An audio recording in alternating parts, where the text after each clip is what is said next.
Edmonton Sports Talk. My God, I loved it. My name's Jay Milne. #Blue. Our sports update deliverer, the Coop. I'm Zachary Kubish, and you're up today. You know what, Reid? You might be honest. All right, here's what's going on in the nest.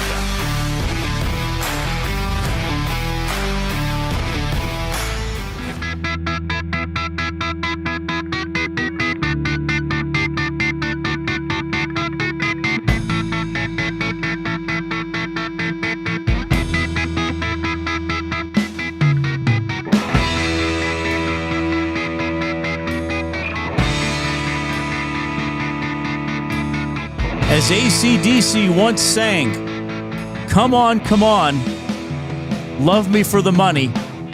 Come on, listen to the money talk. Now that song's going to be in your head the rest of the day. That actually does not pertain to anything that's going to be on the show today. I just thought it would be fun to say that lyric in a very dry voice. You ever heard that song before, Coop? Money Talks by AC/DC?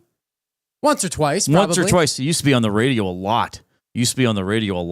How's it going, everybody? It's Edmonton Sports Talk, your clear choice for Edmonton sports. My name is Reid Wilkins. This is the Reid Wilkins Show with Jason Milne, who is away today, a final day of a stretch of days off for him. He will rejoin us tomorrow. My, oh my, we got a big hockey game tomorrow at Rogers Place, don't we? It is the Edmonton Oilers against the Western Conference leading Winnipeg Jets. It's going to be a 7 o'clock game. We'll have coverage throughout the day here on EST, and then, of course, the GCL Diesel Oil Stream pregame show at 6 o'clock tomorrow. First meeting of the season since they played in the first game of the season, and you may remember what happened that night. Winnipeg crushed the Oilers 6-0. Now, the Jets coming off a loss in Vancouver last night. They didn't have a good game, and the Oilers coming off their most lopsided victory of the season. Well, it ties it. They beat Utah 7-1. They beat Minnesota 7-1 earlier this year. So a game in which the Oilers were all over the hockey club, or as I called them last night, the Pylons perhaps is what they should be renamed, because they defended horribly and the Oilers were all over them. So that's the quick situation for the Oilers, who practiced just before noon today. McDavid not on the ice, Draisaitl not on the ice, Hyman not on the ice, Ekholm not on the ice. Maintenance days, and Chris Knobloch did say there may be some players who are game time decisions, but we'll worry about that tomorrow. We're getting to that time of year where you might see some players miss some days, get a little bit of extra rest, and all that kind of stuff. All right, if you want to get in touch, well, let's. I'll start with this. Actually, we'll do something a little different today and kind of fun. Well, hopefully it's fun. Maybe you'll think it's not fun and you won't do it. I think it's going to be fun. If you've been listening to the show for any length of time now, Jay and I started doing a word of the day. And often we do 2 words of the day, depending on how many thumbs up we get on the YouTube feed. So Jay gives me a word or 2. I try to spell them. And Jay, and then I got to come up with a definition. I usually don't do very well. So Jay's been away. Now, we have had, Hernan and his girlfriend have given words. The Coobs come up with words. Today, I want you, the audience, to send in your word of the day to the Coob. Don't send it to the email, my email, because I need to spell it and figure it out. So send it to Zach. Zach, it's Z-A-C-H, right? Or is it Z-A-C-H? It is Zach, but it's pronounced Zach. Zach, and it's Z-A-C-H. Just like Hyman. Why did I say, I said ZZ Top. It is ZZ Top. It's not ZZ Top. That is a correct. few shorts. Somebody else was upset at me a couple weeks ago because I said Z. I say Z more. Like when you sing your ABCs, you don't do the whole thing and say Z. But in Canada, we say Z, right? Z-A-C-H. Supposedly. Anyway, send your word of the day to Zach, Z-A-C-H, at EdmontonSportsTalk.com. And now it also behooves you, maybe behoove is going to be your word of the day. It also behooves you to give the show a thumbs up if you're listening on YouTube, watching on YouTube, because that's how we determine how many words of the day we do. If we get to 130, we do a word of the day. If we get to 155, then we do a double word of the day. So we'll include you guys in that today, and we'll see what we get to by the end of the show. Dwayne from Tway says it said ZZ Top in Canada. I've never heard that. Nobody ever says that. He's lying. He's joking around. Yeah. That's okay. Best ZZ Top song? It's got to be Legs, eh? Like, that's the classic. That's the one I remember from when I was a kid. That's a good one. Lagrange? Yeah, it's pretty good. That's their number one, right? That's Was that the their big first one that comes I think up? that's their big one. All right. You can also text the show, 780-218-9999. That is the River Cree Resort and Casino inbox. River Cree Resort and Casino, home of the kitchen restaurant. All-you-can-eat prime rib buffet for just $49.99 every Sunday. That is from 4 to 10 p.m. And my email is where you can send your limericks or other comments on the show, on the Oilers, whatever other topics you want to discuss. That is Reid at EdmontonSportsTalk.com. But again, send Zach your word of the day, because there's no sense sending it to me because I'm the one that is trying to figure it out. I have a text here from Chris, who has sent in "What Up, Reid Solo," and then it's a picture of Han Solo giving a little salute. What is that from? I think it's from Return of the Jedi. Brandon from Windsor likes "Sharp-Dressed Man" as the best ZZ Top song. Anyway. Dwayne also says it's Zed at the end of the damn song, and don't get me started on color, flavor, neighborhood, etc. Yeah, all those words you spell with a U. Right? Now, how does the ABC song go? ABC D E. I haven't sang this in a long time. A B C D E F G H I J K L N O P Q R S T U V W X Y and Z. Why? But in Canada we say Z. Well, for the rhyme you say Z. Yeah, right. I think for ZZ Top we could, because you say it the way the band pronounces it. Mm-hmm. Like if you said, "Hey, my name is actually pronounced Zach," we would call you Zach. We wouldn't say, "Oh, everybody else who spells it that way is Zach." Yeah, it's just you would dialect, say, "Well, right? that's fine, but." Like mine's Zach. Right. Like so with if Irish ZZ folk, Top says yeah. you say it's ZZ Top, it's just like, the band that Axl Rose is the lead singer of. You know what the name of the band is? Guns N' Roses? Guns N' Roses. It's not Guns and Roses. It's Guns N' Roses. Guns N' Roses, right? And it has apostrophe and apostrophe. It's not so if everybody says that they like Guns and Roses, you should say, "Oh, I've never heard of that band. What do they sing?" "Oh, well, Sweet Child of Mine, Live and Let Die, Knocking on Heaven." "Oh, really?" Pretty good covers of Guns N' Roses, So right? they do the same songs as Guns N' Roses. People are like, what have I gotten myself into listening to the show? Anyway, thanks a lot for tuning in. Good to have you out there. We're going to have some comments today from Chris Knobloch. He's going to talk about the Nuge. He's going to talk about Ty Emberson and the Oilers D-Corps. And Derek Ryan answered some questions from the media today as well. He is back with the club. He was officially called up yesterday. We'll probably see him get into some games here before the end of the regular season. And Derek usually, and he was again today, pretty open in his interviews, pretty honest. And he was today about the process of being sent to the minors, about going to the minors at this point in his life and career, about having to live in a hotel and live away from his family for a few weeks, and just sort of how he approached his role with the Condors and hoping he'd get back to the NHL. So we'll have some comments on that as well. I think you're going to like them. Hey, thanks to the Canadian Brew House. They are on board as our studio sponsor. If you're on YouTube, you can see the big television with the logo over my left shoulder. Canadian Brew House. You can sharpen your skills before the courses open with the Golf Sim update at the Canadian Ice House. Our TrackMan golf simulators are open. Real golf action in downtown Edmonton. Visit us in-store or at thecanadianicehouse.com. I'm going to have to try that out. I have not played, I think maybe when I was in university, or maybe when I was working at Blockbuster, I think a buddy and I went and did the indoor golf, as it was called at the time. I've hit shots, like I did a remote when I was with Ched at a golf place in Sherwood Park, and they had where you could get your swing analyzed and you hit into the screen, but I've never played like a full course on a golf sim since that time in the 90s, and it was probably totally different.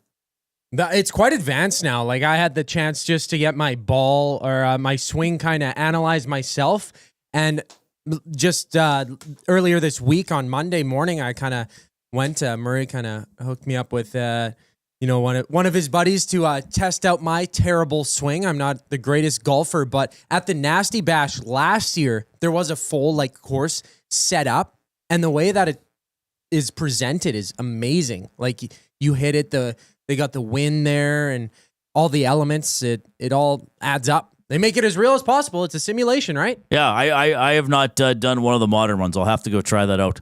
780-218-9999, the River Cree Resort and Casino.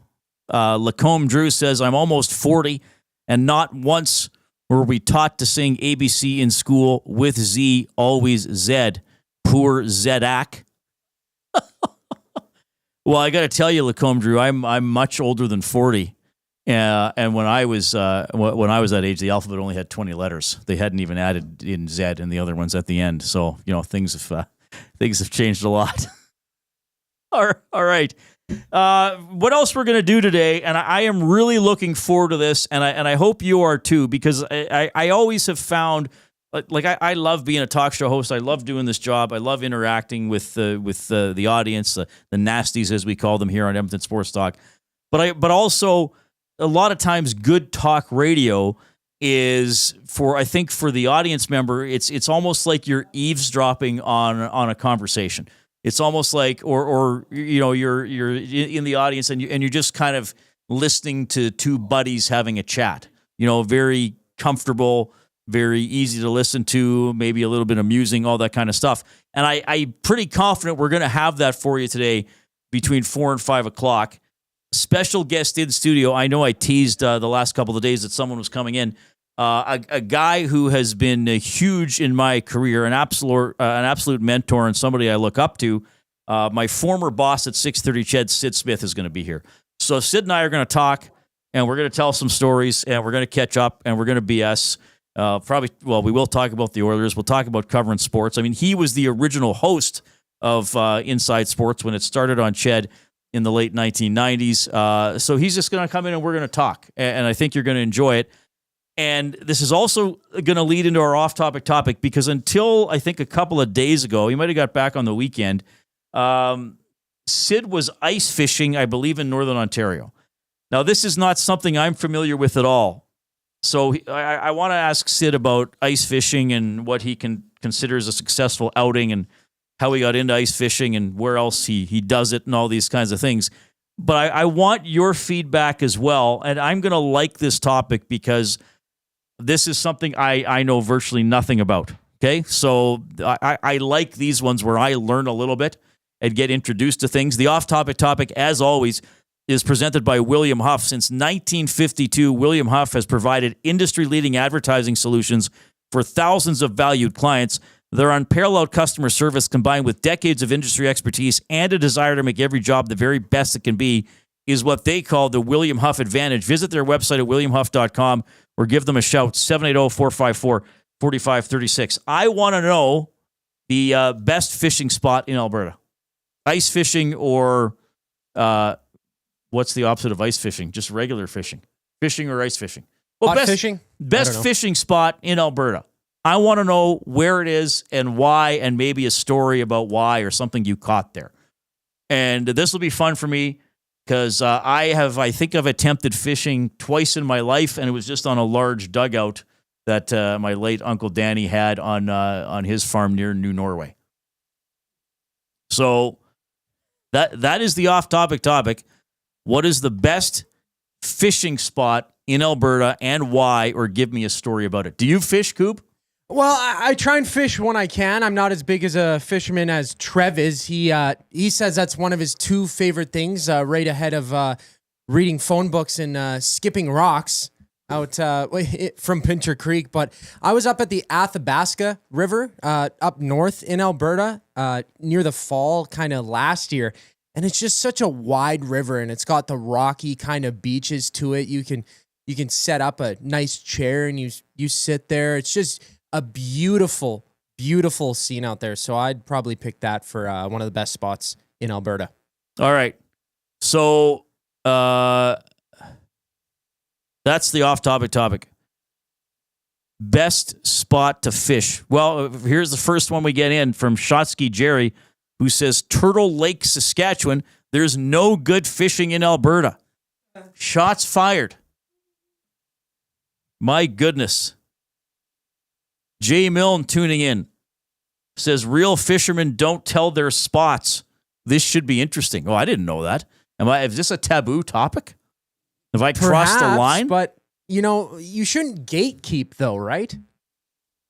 Well, That's there would be some places that would be obvious places to go, wouldn't there? Yeah, well, there's like Carson Lake. That's a pretty popular spot during the summer times, right? Pretty close to here, about an hour and a half away. Yeah, okay. So you know way more than I do. I couldn't tell you what a good fishing spot is at all. I couldn't name the first one. That's why I'm intrigued about this off-topic topic. The North Saskatchewan River. I know nothing about it. Actually is a good spot, though, if you go a little bit farther down the North Saskatchewan. It's a mighty river. Get out of Edmonton a little bit? Yeah. What do you catch in the North Saskatchewan? Perch?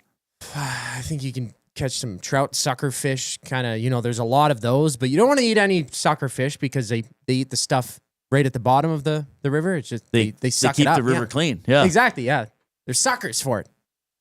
All right, so that'll be our off-topic. Now, maybe we go to, according to Jay Milne, we're not good. If he were working today, he would have shot this topic down. He would have said, Reid, nobody will participate in this topic because they can't tell their favorite fishing spot. So we'll see if we get anything along those lines.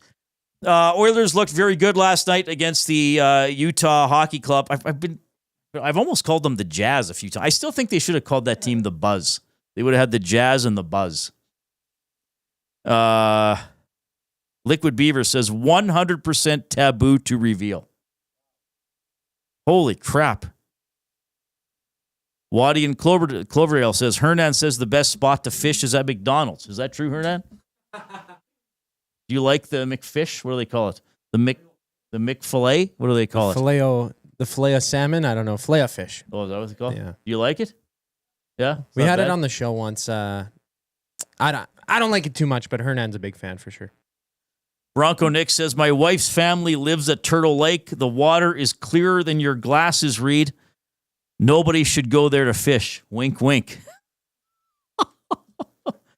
Dave in Section T, the fishing on Frenchman's Creek is the absolute best. You got to tell me where these places are. Or is he joking with me about something? Frenchman's Creek. I don't know if this is a You're going to have to give us an area of Alberta because these could be remote places that we don't know anything about.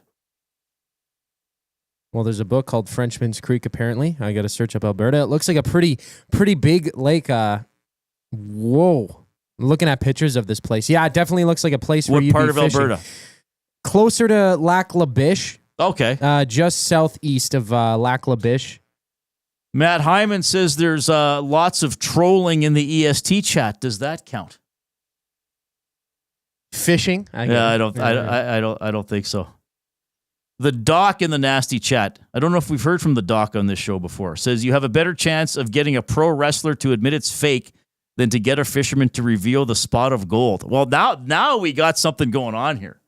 This is almost like the welding situation. Yeah, this could be a controversy. If I asked a taboo topic, are the people who reveal good fishing spots going to be frowned on by other members of the fishing community on this show? I don't know. This could go very poorly. This could create some bad blood. Well, you definitely tried to find something that would get a bite throwing your line out there in the water. That's right. I threw up my line.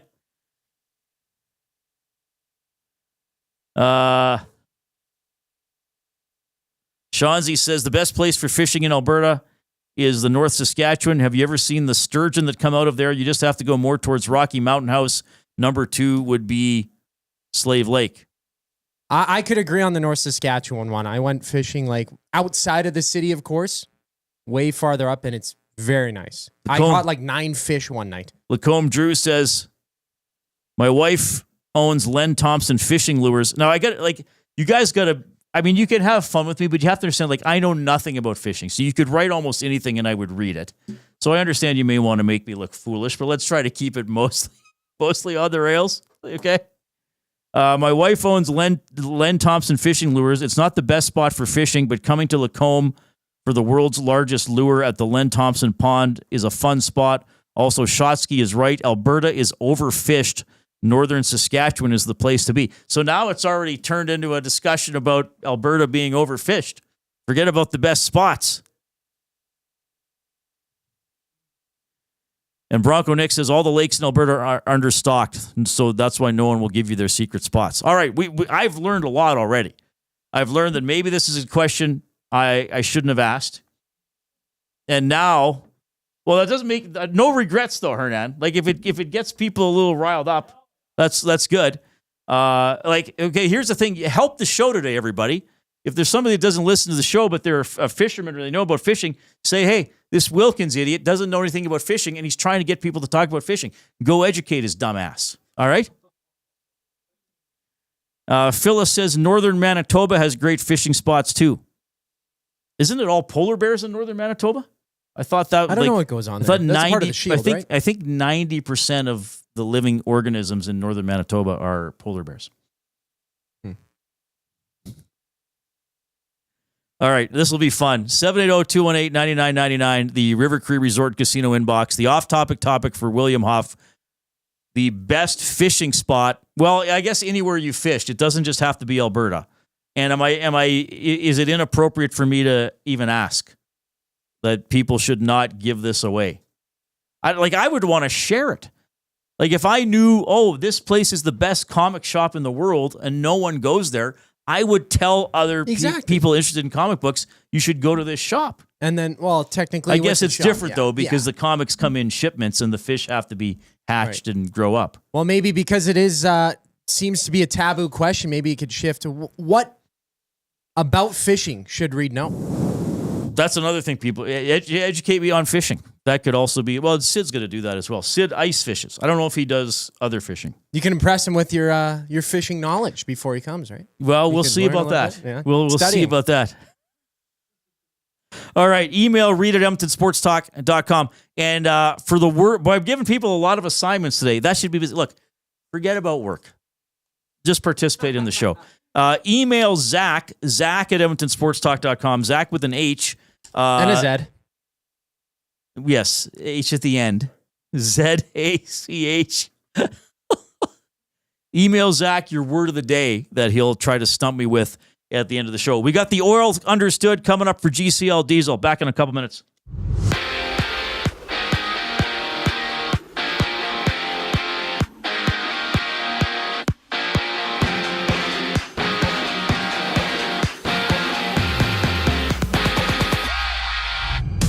Joseph Wool starts in between the pipes for Toronto as they drop the puck against Colorado, and Josh Manson, Avalanche defenseman, will miss up to at least a month with an upper body injury. He hasn't played since last week, exiting the second period against the Flames. And NHL Commissioner Gary Bettman answered some media questions this morning, being asked if the league would consider changing the playoff format. He put simply, quote, no. Bettman then expressed that the league will reevaluate their approach to the All-Star game after they found success with the Four Nations face-off. And it's the Knicks meeting the Spurs. Washington on the road in Utah. The Mavericks facing the Pacers before the Lakers play the Nuggets. 11 games around the NBA, and according to ESPN's Adam Schefter, defensive end Al-Quadin Muhammad has re-signed with the Lions for next season. 2 March Madness playing games go down. Xavier has a date with Texas, and the Eagles tip off against the Mountaineers. This sports update is brought to you by Find Edmonton. Find takes your unused furniture and home goods to help those moving out of homelessness. Get donations picked up or drop them off free of charge. Find out how you can make an impact by calling them at 780-988-1717. More on the Reid Wilkins Show on the other side of the break. I'm Zachary Kubish with your sports update. 2 guys and a goalie. Under 58.5. He's going to play the last game. They won't let him go for 60. They will. No. Connor will say, yeah, we're going to go for 60. Not that he doesn't look for him every time anyway to pass the puck, but it'll be even more. And you're still saying fire it, Cass. At 60, I'm firing it. You guys both don't believe in Leon Draisaitl. Noted.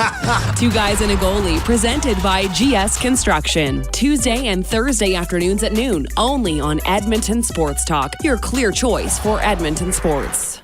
UFC 314 goes down at the Canadian Brewhouse on April 12th. Watch every knockout on the most TVs with epic food and drinks in the best atmosphere. Don't miss the action. The Canadian Brewhouse. Our house is your house.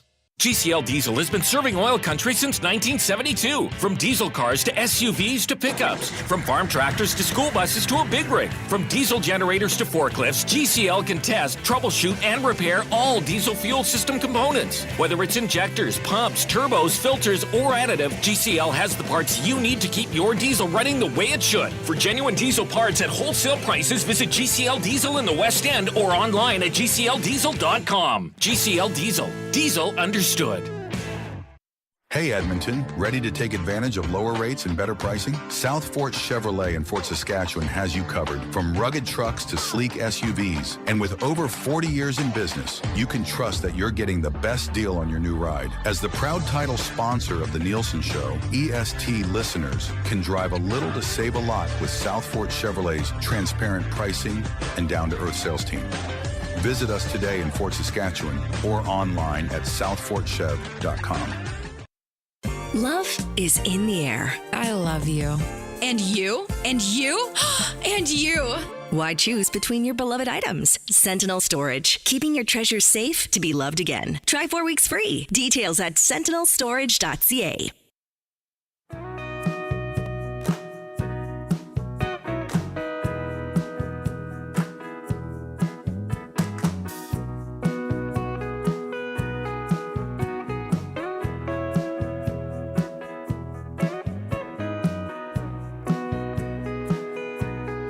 Well, this is a great groove, Goob.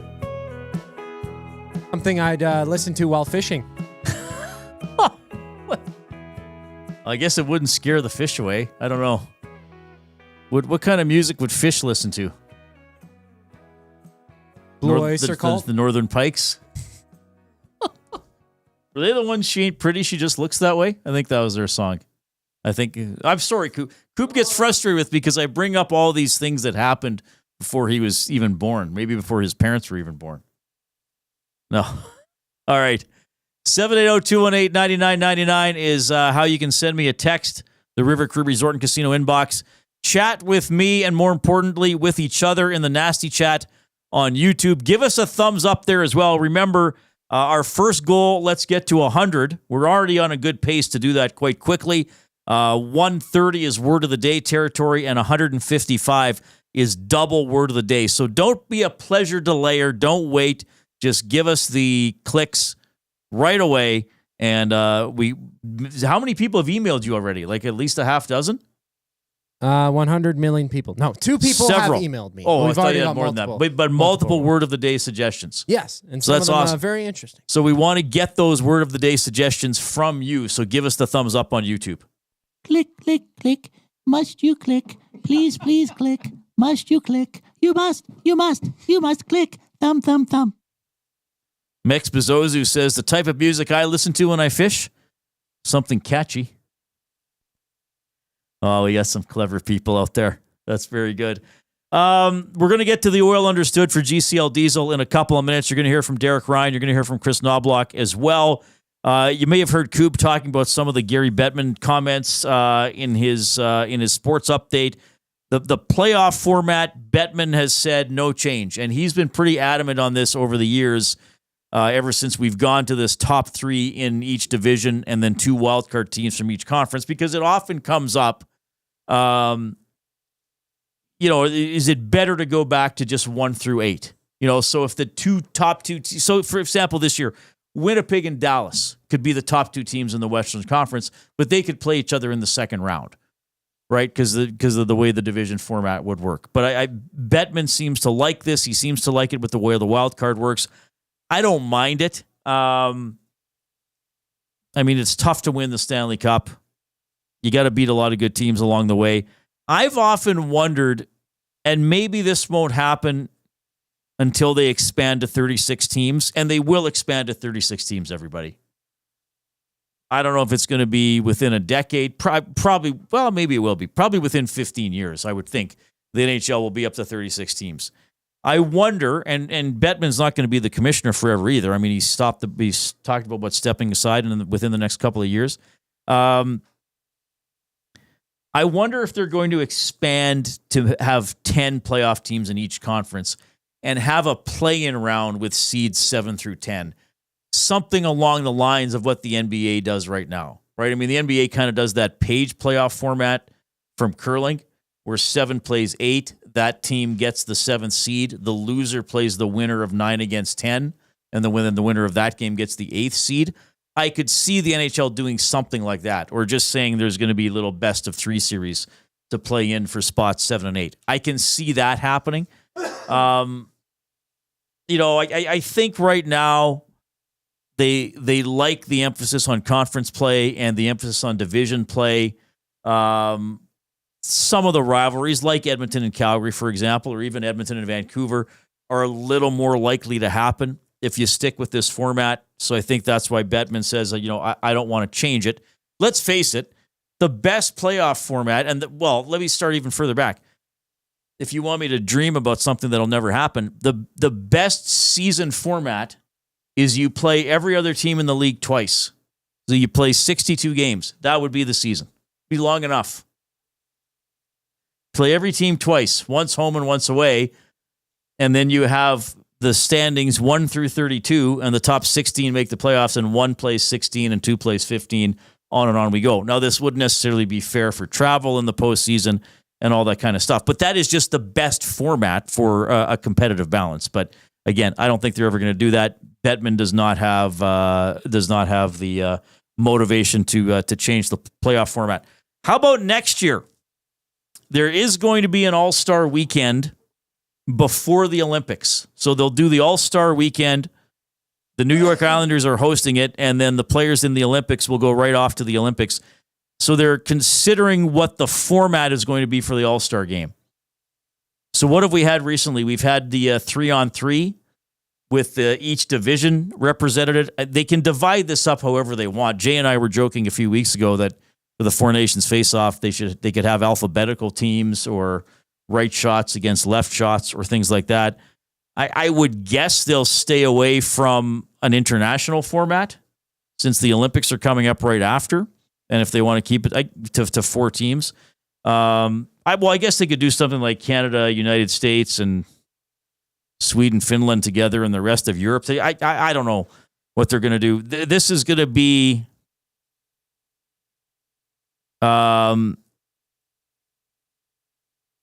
excessive, a little tedious maybe, having an All-Star weekend and an All-Star break leading into the Olympic break. I would say let's just get to the Olympics, but they want to do both next year. I really want to touch on this other topic, and I saw some things on Twitter about this, and I saw an article as well. Well, there's a couple of things out there now, but Frank Saravelli from Daily Faceoff wrote something, and then I looked at some numbers pertaining to the Oilers as well. There are fewer power plays in the NHL this year than ever before. Power play opportunities are down 12% from last season. The season rate is 5.5 power plays per game. So that's combined, both teams in the game, which would be the lowest ever since they started counting power plays. And we talked about this earlier in the year, that it just seemed like the Oilers weren't getting a lot of power plays relative to other seasons. And the NHL says that because they evaluate the officials, whether you believe it or not, they do evaluate the officials. The NHL says, according to Stephen Wacom, VP of officiating, says that their rate of missed calls has not increased. So the NHL, and this is out of Frank's article, the NHL tracks and scores each referee each game on calls both made and missed. And Wacom claims you're not seeing more penalties missed when you watch a hockey game. It means we know how many calls are made every game, and if we're missing calls in games, that has remained unchanged. Now, I'm sure many of you are rolling your eyes and saying, well, of course the director of officiating is going to come out and say, hey, we're doing a good job. We're not missing any more calls than we have any other time. Would you just believe there are fewer penalties? Apparently, the players are just really understanding the rules and playing a lot cleaner. Do you believe that? I guess would be my question. I can tell you this from an Oilers standpoint. I just went on NHL.com and sorted every Oilers season. So, for example, this year, the Oilers are getting 2.47 power plays per game. Last year, they got 2.96. How about this? In 2022-2023, the Oilers went 50-23-9. They had 3.35 power plays per game. So compared to just 2 seasons ago, the Oilers are almost getting a full power play per game less. So do you believe that this is just part of the natural process of the players playing cleaner, more disciplined, learning the rules better? Or do you believe that calls are being missed? Or do you just believe that standards changed and maybe they don't want to call as many penalties? I don't know. It's a pretty dramatic drop. I mean, I get it. We're shifting away from, I guess, a violent game, but not all penalties are born of violence. Not all penalties are born of anger. Not everything's a cross-check or a slash. There are plenty other ways to commit a penalty. But that's a surprising drop, that there are 12% fewer penalty or power plays than last season, and that the league is on pace to have the lowest power plays per game ever. And we see it if we look at just the Edmonton Oilers, that they're getting almost a full power play per game less than 2 years ago. So is the game cleaner? Are the players adapting to the rules better? Do they understand the standard better? Or does the standard slowly shift year after year, and referees are just calling less of the things that maybe they were calling 2, 3, 4 years ago? I don't know. But this hurts the teams with the good power plays, because if you're not on the power play as much, you're not going to score as much. I mean, how about this? In that 22-23 season, the Oilers averaged over a power play goal per game. They scored 89 power play goals. Last year, they scored 64. This year, they've scored 43. So the 2 years ago, they had that incredible power play, best ever, 32.4%. Last year, 26.3%, still pretty good. So far this year, 25.6%. So the Oilers still score on every fourth power play on average, but they just don't get as many opportunities. And it's sort of felt that way, that there just haven't been as many power plays this season. So these numbers back it up, and the league says, refs are doing a good job. We're not missing any more calls than we have in the past. This is just a change that's happening. Jason Leduc texting in to the River Cree inbox, 780-218-9999. He says, I have said since the beginning of the year that the NHL got sick of hearing about double standards and penalty calls between the regular season and the playoffs, so I think they picked one standard, and it's the playoff standard. The NHL will never admit that, because then they have to backtrack on saying that the standard doesn't change. Well, possibly. The off-topic topic. Oh, my goodness. The off-topic topic for William Huff. Best spot to fish. Norman to Combine. Waterhen Lake in northern Saskatchewan. The lakes in Saskatchewan are getting a lot of love. Hersey. Best place to fish is a small lake called God's Lake. It's right by Trout Mountain Airstrip around Red Earth Creek. It's fly-in only. And when I worked for Alberta Wildfire, we'd day base there and pull a lot of fish and some trophy fish. Unreal spot. So a relatively secluded area, I guess. Looney Len says, if you're not fly fishing in the streams and rivers around Swan Hills, you're not really fishing or trying. That's pretty good. JD says, Reid, first rule of Fish Club, we don't talk about Fish Club. I'm breaking a lot of rules today. I'm a bad man. The fishing community is going to be angry with me. Cal in St. Albert. I said, what do fish listen to? He says, wouldn't fish listen to Fish? The band, P-H-I-S-H. That's pretty good, Goop. 780-218-9999. Keep them coming in. The River Cree Resort and Casino inbox, the off-topic topic, best place to fish, not just in Alberta. All right. Chief Andy in the Nasty Chat says, since more people have been betting on games and players and such, the NHL has done its best to influence the odds, refs in particular. I would hope not, Andy, but you never know. Keep giving us the thumbs up on YouTube as well. We will dive into the oil understood for GCL Diesel. You'll hear from Knobloch and Derek Ryan.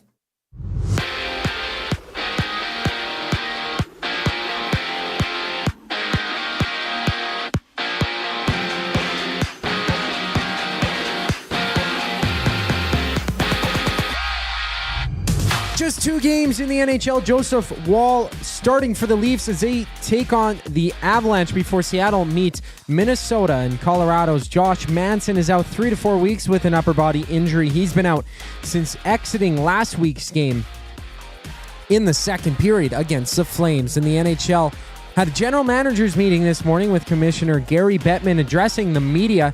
He revealed that the 2025-26 regular season will start Tuesday, October 7th, while also answering the question after being asked if the league is considering changing their playoff format, where he simply said, quote, no.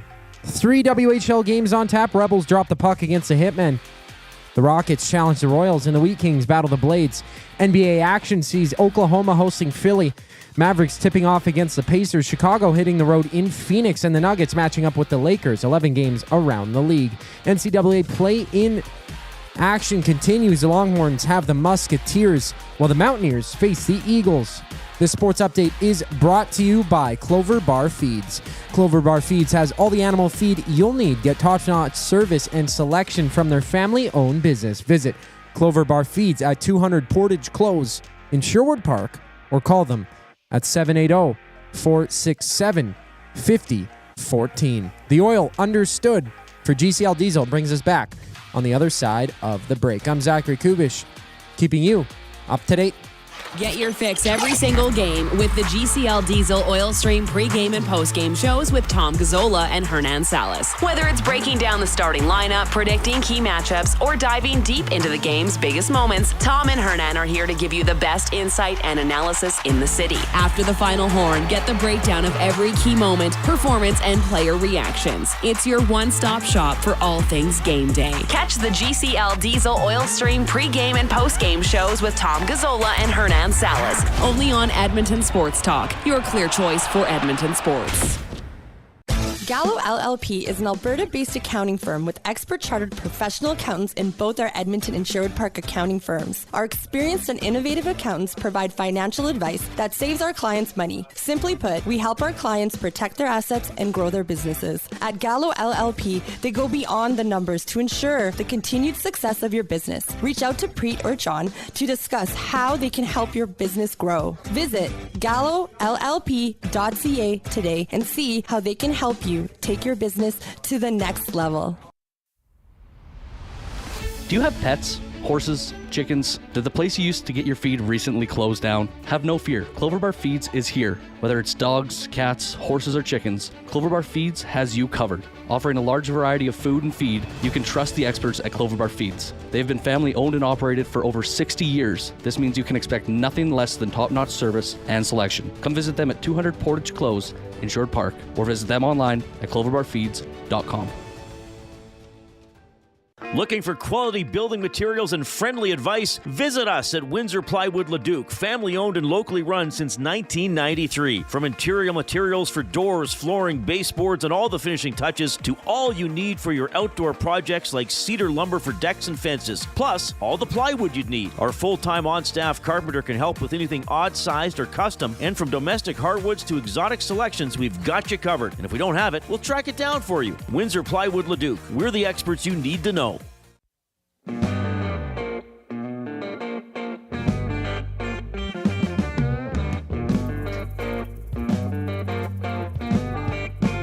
No, this sounds like good fishing music. Or this sounds like a montage in a movie. It's the buddies driving out to the fishing hole, And it starts with them, outside one guy's house, crack of dawn, throwing the fishing gear in the back of the truck. Then it cuts to them, stopping for gas and a sign that says, still 2 hours to your destination. And then it cuts to them in the vehicle, singing along to a tape and drinking coffee. And then it cuts to them, they're still in the truck and the one guy's driving and the other guys are sleeping. And then as it sort of winds down here, they pull up to the fishing hole, to the fishing lodge, and they're in the remote fishing place when they're going to catch all these fish, right? And then it cuts to the killer's point of view, who's hiding in the bush. Of course, it turned out to be a horror movie, right? It had to. That's pretty good. All right, hope you're having a great afternoon. Oilers feeling good. 7-1 win over the Utah Hawks. What are they going to be called again? The Mammoth? Is that what we're thinking? Yeah, they extended actually names, 2 trademarks on names, Mammoth and the other one I think being the Hockey Club or the Outlaws or something. The big one is the Mammoth though. That's we think it's going to be the Mammoth. For sure. Right. We'll see. Side note, Mammoth, that was Van Halen's name before they were Van Halen. Yeah, and isn't his son's Mammoth? Mammoth as well? VH is Wolfgang's band. Yeah, pretty cool. All right, keep giving us the thumbs up on YouTube. Pretty decent pace there. Everybody click away. Let's try to get to 100 here by the top of the hour, and then we'll worry about getting into Word of the Day territory. We have several Word of the Day suggestions coming in from you. I want you to send them to Zach. Don't send them to my email because I'm the one that has to spell them and figure them out. So send them into Zach, Z-A-C-H, EdmontonSportsTalk.com. Nick Sun says, are the Oilers ready for some big game fishing? Well, that is what they are going to have tomorrow night. Now, some of the Oilers' big guys did not practice today. Maintenance day is what Chris Knobloch said. He said maybe there are some guys who some game time decisions tomorrow. He was asked further about that, and he said, well, you'll have to find out tomorrow. It is the Oil Understood for GCL Diesel, providers of the best diesel engine components around, from turbochargers to injectors, fuel pumps to sensors. They are the critical engine component experts. Proud to serve Edmonton and Northern Alberta for over 50 years, and now a partner of Edmonton Sports Talk and the Reid Wilkins Show. GCL Diesel. Diesel!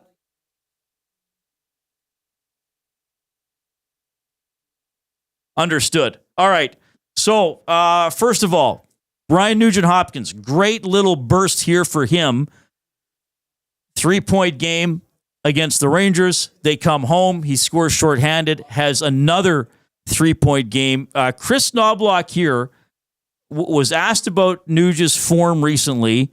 A bit of a longer answer here, but he does get into some detailed stuff that I think is pretty important and maybe an indicator of how they're going to maybe use Nugent-Hopkins here at this critical time of the season and then into the very critical playoff games. Here's Knobloch on Nuge. Yeah, Ryan's been playing really well. That line together has been playing well collectively. Nice to see both his line mates get goals the other night, and especially Pod Colson, who hasn't scored for a while, but doing pretty much everything else but putting the puck in the net. But I think with Ryan, his best games this year, in my opinion, I think a lot of them have been him playing center. And even in January when he was centering Brown and Janmark, there was a few games there in a row that I think he put up 6 points at three games, very similar.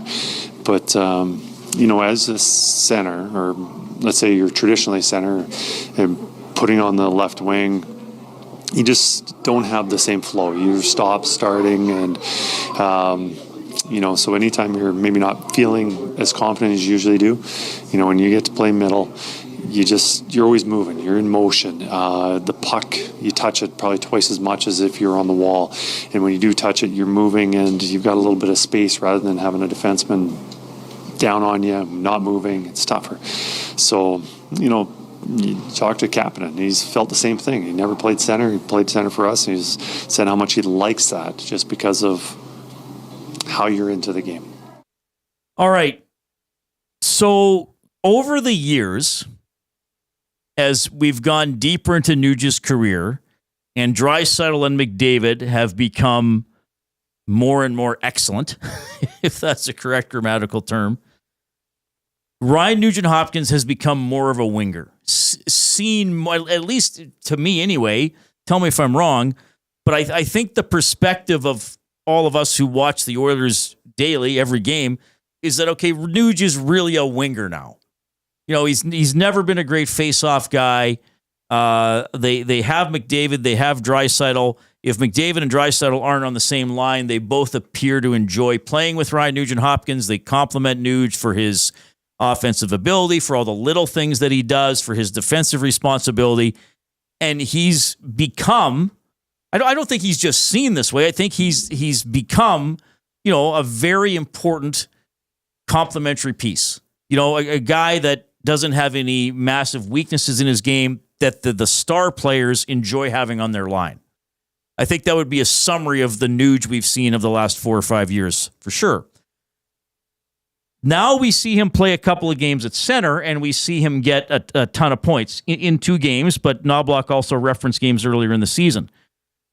And I wrote down here, as Knobloch was going through that clip, that he said, if Nugent-Hopkins is on the wing as opposed to playing center, he doesn't have the same flow.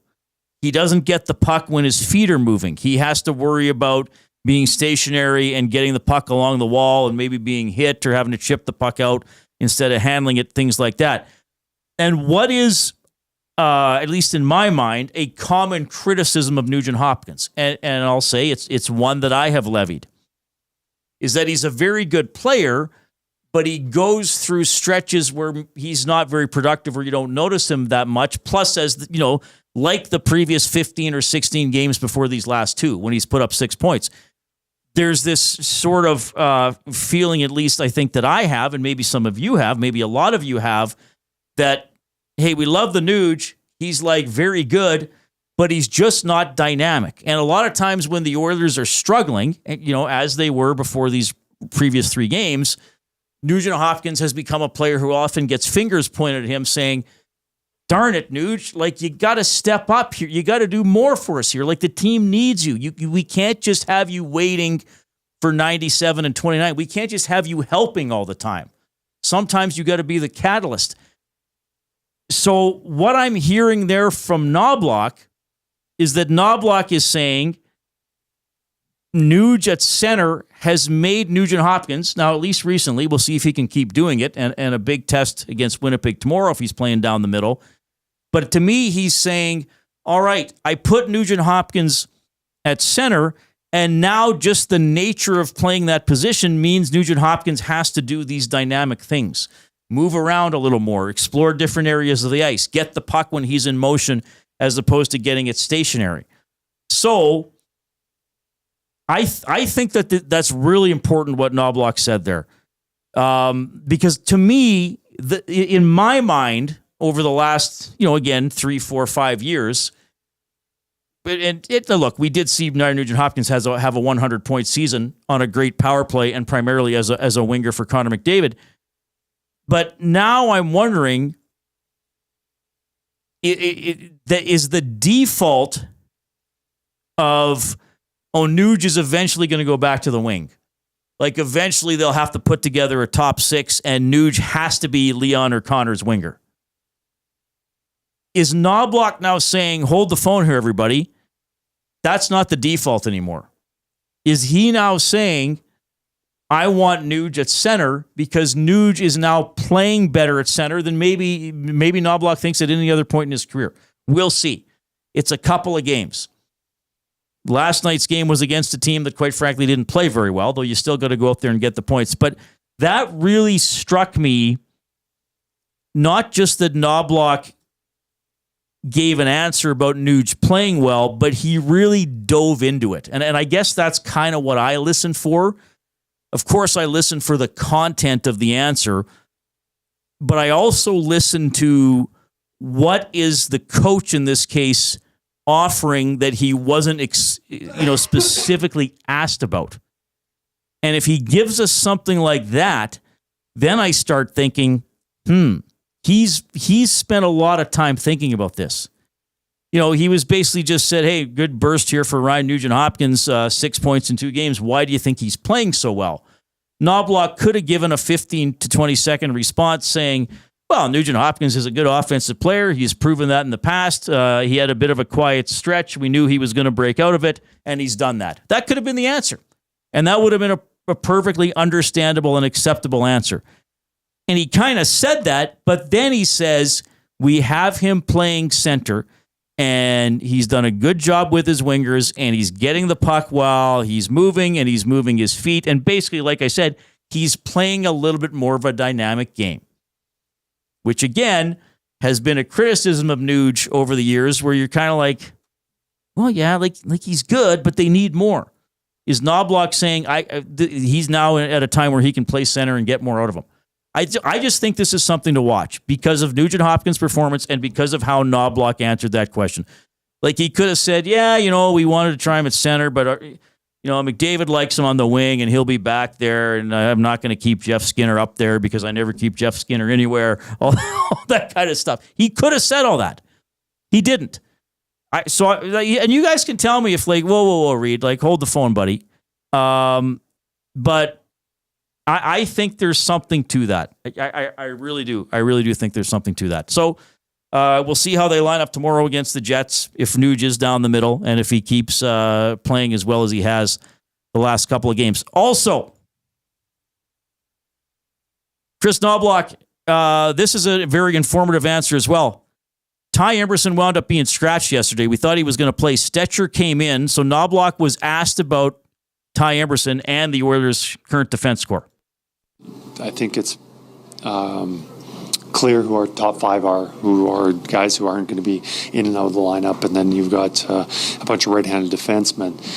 And we'll see what's best for our group. Each guy provides a little bit different identity.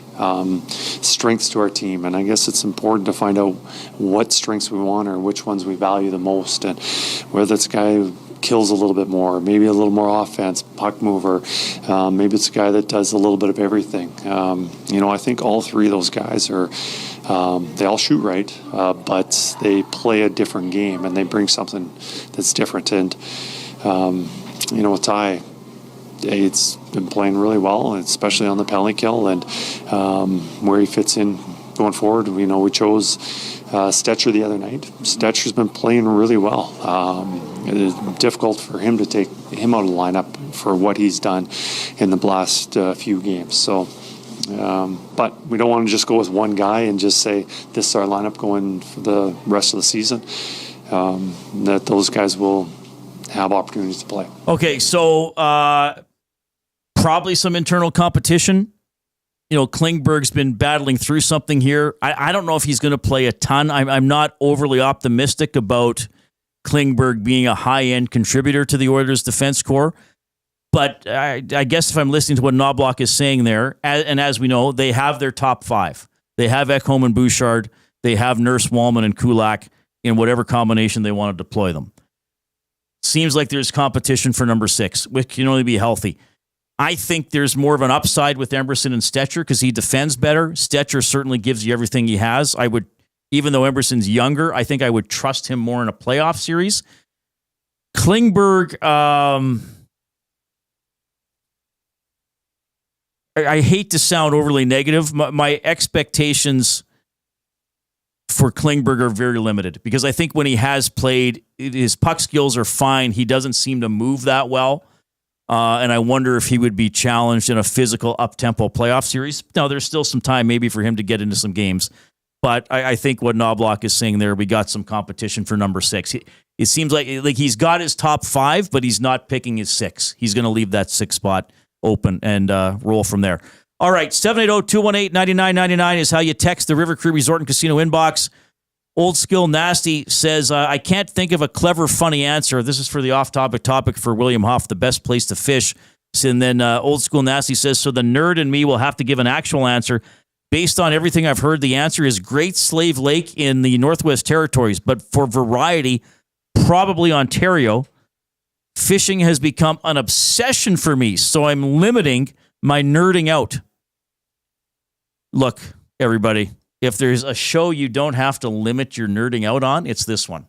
Because I do it 3 hours a day, 5 days a week. Syd Smith is standing by, my former boss over at Chorus. We'll talk fishing, we'll talk the Oilers, we'll talk life and broadcasting after the 4 o'clock break. The Lock Shop. Cash says Huss. Thoughts on, quote, playoff Hellebuck being back. Anyone that looks at that Jets-Colorado series last year and says that was Hellebuck being brutal, either just simply did not watch any of it and is having one of the laziest takes around, or is trolling. Like, that was a team loss. That wasn't on Hellebuck. The Lock Shop, weekday mornings at 11, only on Edmonton Sports Talk, your clear choice for Edmonton sports. Your home for live music and great performances is the River Cree Resort and Casino. Someday you'll be shedding your tears. A one-of-a-kind retrospective. It's Glass Tiger, This Island Earth, April 4th at River Cree Resort and Casino. Don't forget me when I'm gone. Get your tickets at rivercreeresort.com. River Cree Resort and Casino. Excitement? Bet on it.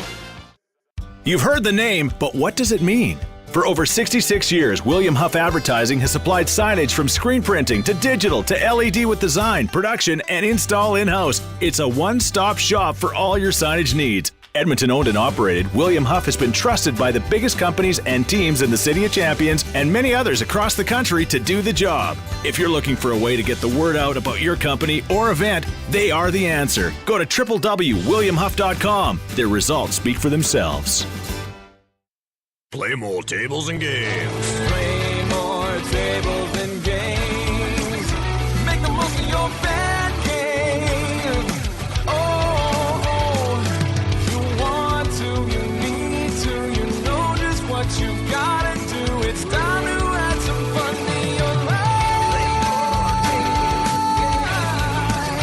Make the most of your bad game. Play more tables and games. Playmoregames.ca.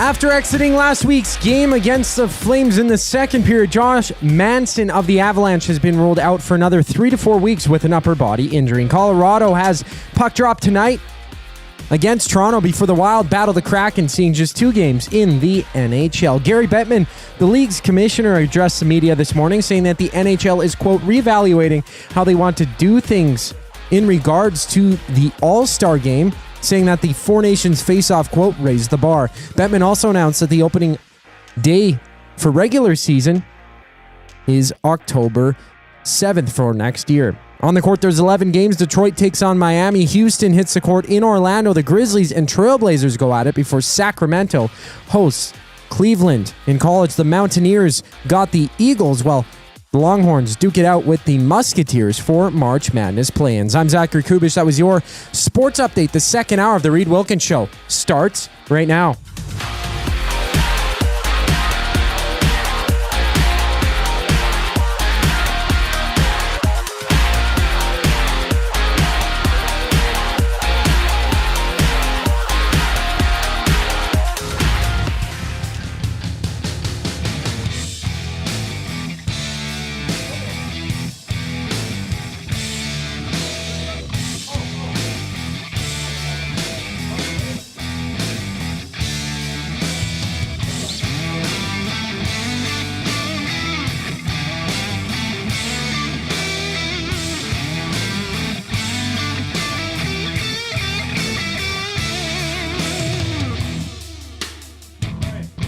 Not back yet. We're here. All right, this is great. This is great. Reid Wilkins Show with Jason Milne. Jason Milne is not here. He will be back tomorrow. He was skiing. I don't think he was fishing. I think he does fish. Syd Smith is here.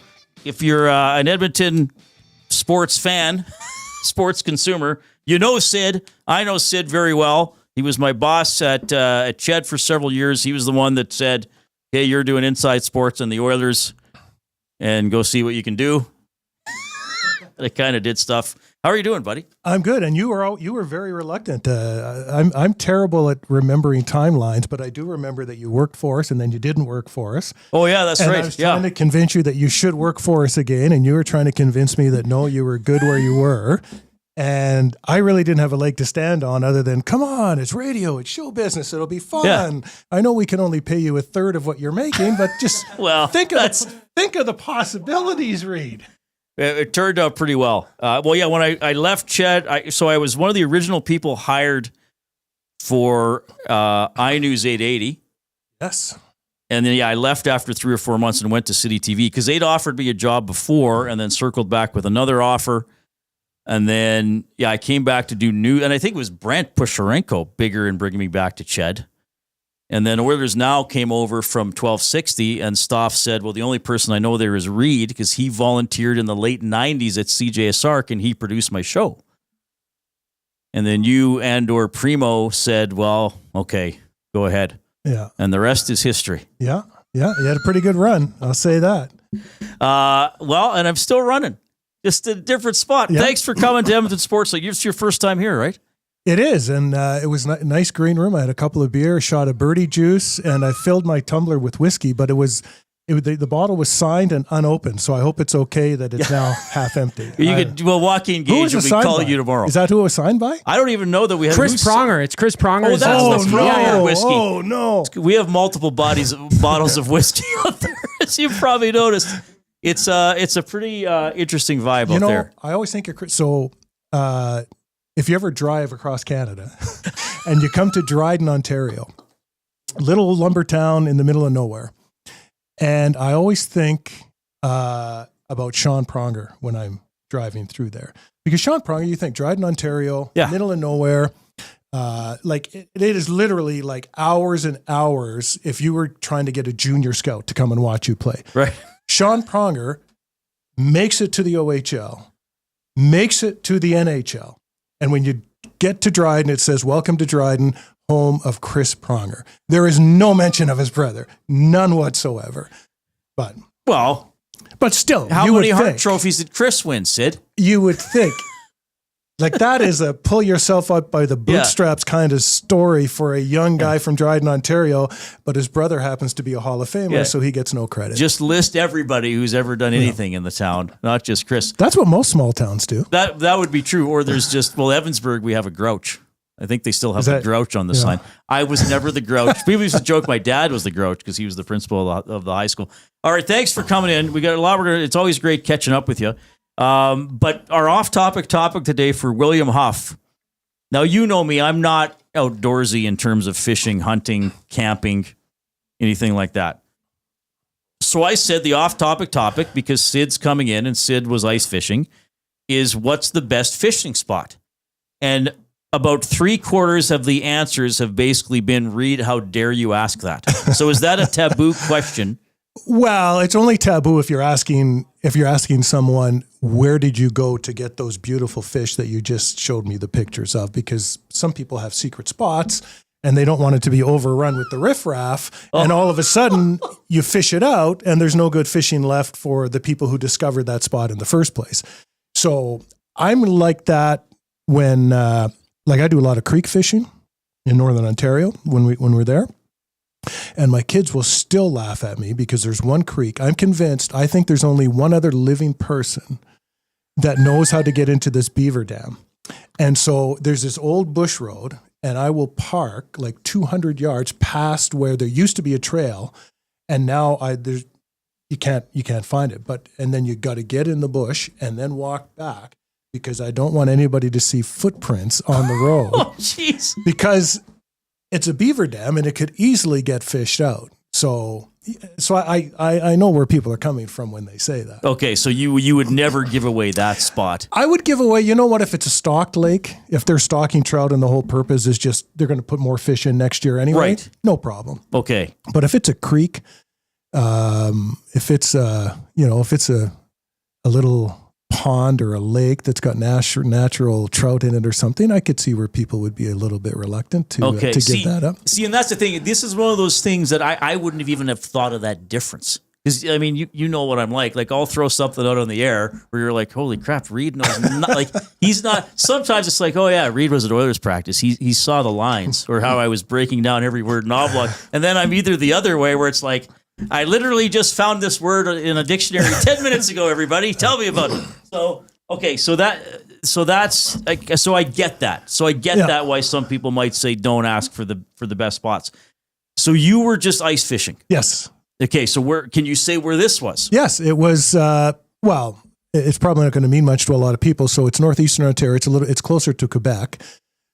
I mean, the town I grew up in is Kirkland Lake. If people know where Timmins is, that's a little bit bigger of a town. Right. Or North Bay, it's about 3 hours north of North Bay, I guess. And luckily, the road. So to get to it from town now, it's kind of half on the highway, half on a gravel road in the summer. Normally, that road isn't always plowed, but it is this year because they're hauling logs out in the winter. Okay. So they keep it plowed, and then all you got to do is cut a trail into your own cabin, and you're good to go. And there was about 4 feet of snow there this year, so lots of snow, lots of cold temperatures, and luckily quite a few fish. Andrea from Calgary, I was going to text in my husband's favorite fishing spot, but I'm now afraid I'll be spilling a secret, and I don't want to be on his bad side. It's just between us. Do it. Do it. Norman at Combine says, don't forget there's no sign for Jay Onright in Athabasca. Yes, Jay had an epic rant about that a couple of months ago. There should be. There actually should be. I mean, he's literally... He's. I don't think I'm exaggerating. He's literally had one of the best sports broadcasting careers in Canadian history. But I don't know that he should have the rant about it. Other people should have it on his behalf. Jay tends to rant on a lot of things that he should or should. I think. But there definitely should be. I think I can use this story. We can be a little more casual with our language on this station, though I still don't go. But I remember once I filled in for Oilers Now, and this was one of the few times I saw Syd. Because Syd is like I always respected you because you were direct and you could convey maybe unhappiness or corrective suggestions in a very positive way. Like you didn't come in and yell or try to demean people. But I remember once Jay was on Oilers Now. I was filling in for Bob, and it was noon to 2, and Jay comes on and does about 10 minutes of masturbation jokes. And I remember coming out of the studio and you were like, what? You got to cut that off, Reid. I was like, well, it's Jay Onright. And you were like, we can't have 10 minutes of that. Okay? And I'm like, okay. Once is oops. It'd be like when Stoff would have George Larocque. And I remember I used to have George Larocque on when I was doing a show. But over the years, people get a little bit more loose with the language because the whole industry has been a little bit more loose with the language. And George would come on and just drop F-bombs. Yeah. And then he'd be like, oh, sorry. But no. Like you did that last time you were on and the time before that. Like at some point, it's a trend. It's not just a one-off. Do you remember when the Phil Esposito interview? Yes. Okay, so I taped with Phil Esposito. And now, Inside Sports was 6 to 8. So a lot of times, especially people in the East were like, look, I can't come on live at 9:05 p.m., but I can tape. But you never tell people it's taped, right? You try to make it sound live. So I taped with Esposito, and I just don't think he did a lot of interviews. Like, he was very good, and the Oilers were playing the Lightning, so I don't think you emailed him. I think you emailed the person with the Lightning, and they said, okay, he's never done your show or hasn't done Edmonton in a while. You're the rights holder. So I'll say the word just because he said it. He said shit 3 times in about a 10-minute interview. So now I got the tape I got the audio file on the computer. I'm sitting there, and I remember you walked by. How is Esposito? I'm like, Sid, he was unbelievable. I said, but he said this 3 times. And I was like, if I leave it in, it might seem excessive, but if I beep it out 3 times, it's obviously taped. And I remember Sid, he was like standing just outside my cubicle, and he's like, leave in the first one, beep the other 2. And you walked away. I'm like, okay. What a prude I was, huh? Yeah. I'll tell this story only because Rod Phillips told it himself, so it's not telling anything out of school. But he used to do the interviews with the coaches before every Oilers game, and it was on reel to reel, or not reel to reel. It was on cassette in those days. And so he does the interview after the morning skate. It was one of the assistant coaches. I'm not sure if it was Muckler or Ted Green, and he asks the question, and the coach just starts meandering. It's one of those ones where I think the coach knew he wanted to say something. It didn't matter what that question was. He was just going to say it. So he gives this meandering, off-topic, tangent, like this, and then about 40 seconds later, he goes, and he knows it's taped. He goes, can we just start over? I can't remember what the effing question was. So Rod starts it over. 3, 2, 1, does it again. So now it's game time. Yeah. And he's live on the air. This is before I worked with Rod. He was telling this on the air, but many years later.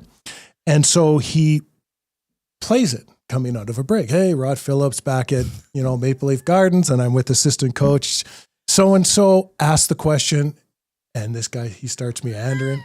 And and live on the air, it's, can we stop this? I can't remember what the effing question was.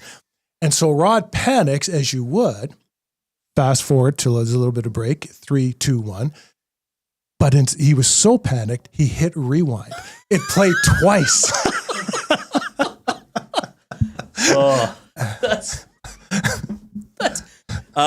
That's perfectly understandable, though, how that could happen. Because I don't know if it ever happened to me with a swear word, but yeah, you run your countdown, like you throw it in an interview and you hear yourself going, and you're like, it wouldn't happen often, but when it would happen, you're just like, oh man. Did you ever work with carts? And this is way inside baseball. Only in Lloyd. So not carts, at Ched. For those old enough to remember 8-track tapes, they basically kind of like 8 tracks. Yeah. And you would put all your clips on it. So if you're doing a sportscast or a newscast, you'd go in with this stack of these carts, and you'd have to put them in and pull them out and put them in. And a friend of mine, and all of us had played the wrong one. And then it's game over. Yeah. Because you're panicked. You don't know what goes where, what the next clip is. He gets a job. He left Edmonton to go to, it was called CKO at the time. It was short-lived, but it was the only, I think to this day, national private all news network. Okay. And so one of his first days on the air, he has like a 10-minute national newscast, and he brings all his carts in and he sets them up and he loads them up. And his very first story, this happened on Parliament Hill today. Reid Wilkins reports. He hits it, and it's the wrong one. He panics. He hits the next one without stopping that one. He hits the next one. Now he doesn't have any more tape to play, and he's got like 9 minutes left. He said his weather forecast was about 6.5 minutes. So it can happen. He's skidded every little island off of Newfoundland. And when we say precipitation, what we mean... Yeah. Well, I remember Halsey once. This was not a mistake. This was an unexpected extended weather forecast. So I was on iNews, and the sportscasts were supposed to be 2 minutes long. Oh yeah. Now everybody knows Halsey. Him saying hello to you is usually 3 to 4 minutes. So, and the Esks were playing. I can't remember. It was a Friday night game, and it was one of those summer afternoons. Like between about 3 and 5, there's a massive thunderstorm. You don't know how long it's going to last. Could this delay the game? And then, 5:30, it clears off. So, Halsey's there live in the iNews room. And so you got to give him a little throw. So obviously the most obvious throw is like, hey, great news, Halsey. Looks like the game won't be affected by the weather. Now, most sports guys in that situation would say, yeah, that's right, Reid. We're all good for that 7 o'clock kickoff, man. The Esks have won 4 in a row. Argos 3 in a row. Here we go. Halsey proceeded to do about 2.5 to 3 minutes on how thunderstorms work. And how, that's not surprising. And how when it's hot, how when it's hot, there's convection and clouds form and the precipitation comes through, and then it all gets released, and there's thunder and lightning, and that's what we experience. So he did that for longer than what the length of the sportscast was going to be, and then did about a 4-minute sportscast. I remember listening to Brian. This is before I worked with him. He was on CJCA. I would have been working, I think, at 96K Light at that time. And Morley Scott and I were driving to a football game together, listening to Halsey do the pregame show. And so again, this is, if you haven't done it, you don't know, but those carts, you have to bulk erase them. Oh, yeah. Because if you just try and record over them, both things are now on there, and they're just competing. Yeah, we had to explain to people, like, was it some sort of a magnet? Yeah, and in the newsroom, and you had to rub the cart over. Yeah. So anyway, Halsey had recorded an interview on this cart, but he hadn't erased what was on it before. So he goes, yeah, and I'm joined by Wally Buono. Wally, what do you think, what's the key to tonight's game? And he hits the card, or the person back in the control room hits the card, and it's just gibberish because it's like two things on this same.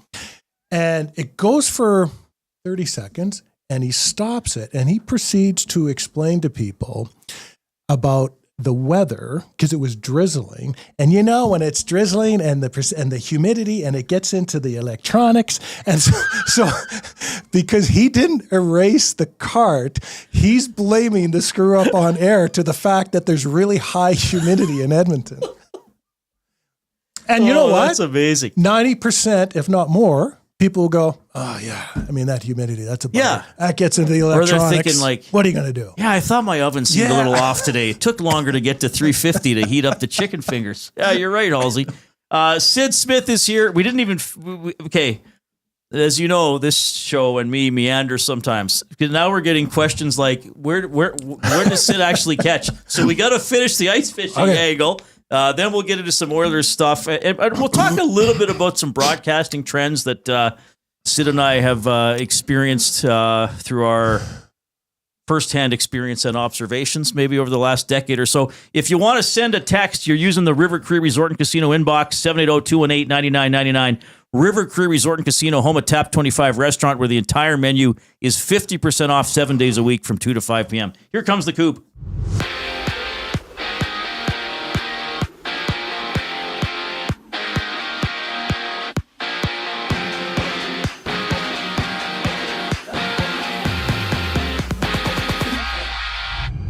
The Avs have puck drop against the Leafs with Colorado's Josh Manson out 3 to 4 weeks with an upper body injury. After that, the Wild battled the Kraken, seeing just 2 games in the NHL. And Gary Bettman, the league's commissioner, addressed the media this morning, saying that the NHL is, quote, reevaluating how they want to do things in regards to the All-Star game, saying that the Four Nations face-off, quote, raised the bar. Bettman also announced that the opening day for next year's regular season is October 7th. A trio of WHL matches. Saskatoon visits Brandon. The Rebels and Hitmen have puck drop before Kelowna battles Victoria. And the lone women's contest has the Sirens challenge the Scepters in Toronto. On the court, there's 11 games. Detroit takes on Miami. Houston hits the court in Orlando. The Grizzlies and Trailblazers go at it before Sacramento hosts Cleveland. In college, the Mountaineers got the Eagles, while the Longhorns duke it out with the Musketeers for March Madness plans. This sports update is brought to you by Windsor Plywood Leduc, locally owned and operated, serving Leduc and surrounding area since '93. They have doors, flooring, baseboards, and of course, they got plywood. Go see the knowledgeable staff today at Windsor Plywood Leduc. More with Syd Smith and Reid Wilkins in studio on the other side of the break. I'm Zachary Kubish, keeping you in the loop. Some gently used furniture or home goods that need a new home? Find Edmonton is here to help. Every month we furnish over 100 homes to those transitioning out of homelessness, and we need your gently used furniture and home goods. Drop off at 5120 122nd Street or call for free local pickup. Just visit findedmonton.com to learn how your donations can help create a home for someone in need. Plus shop our thrift store, in-store or online, with proceeds benefit those moving out of homelessness through housing supports. Visit us at findedmonton.com. Find Edmonton, supporting our community one home at a time. It's time for a wing throwdown at the Canadian Brewhouse. Fuego Verde versus Honey Blaze. Who's got the best flavor? Come taste the heat and get your wing fix anytime. Plus 69-cent wings all day Wednesdays. The Canadian Brewhouse. Our house is your house. Your home for live music and great performances is the River Cree Resort and Casino.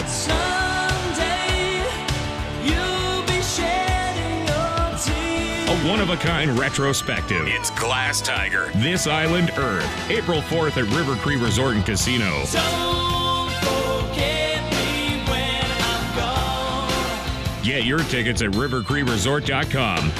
River Cree Resort and Casino. Excitement? Bet on it. Tommy Gunn's Barbershop is more than just a barbershop. It's a top-notch, tailor-made experience from check-in to check-out. Get a precision haircut, a classic shave, or a facial to step up your style. Just walk in, relax, and let Tommy Guns take it from there. Find comfort in knowing their team follows the code, which is their commitment to care for you as a customer. Check out Tommy Guns today, in-store or online at TommyGuns.com to bring out the best in you. Tommy Guns, where every cut is done right every time.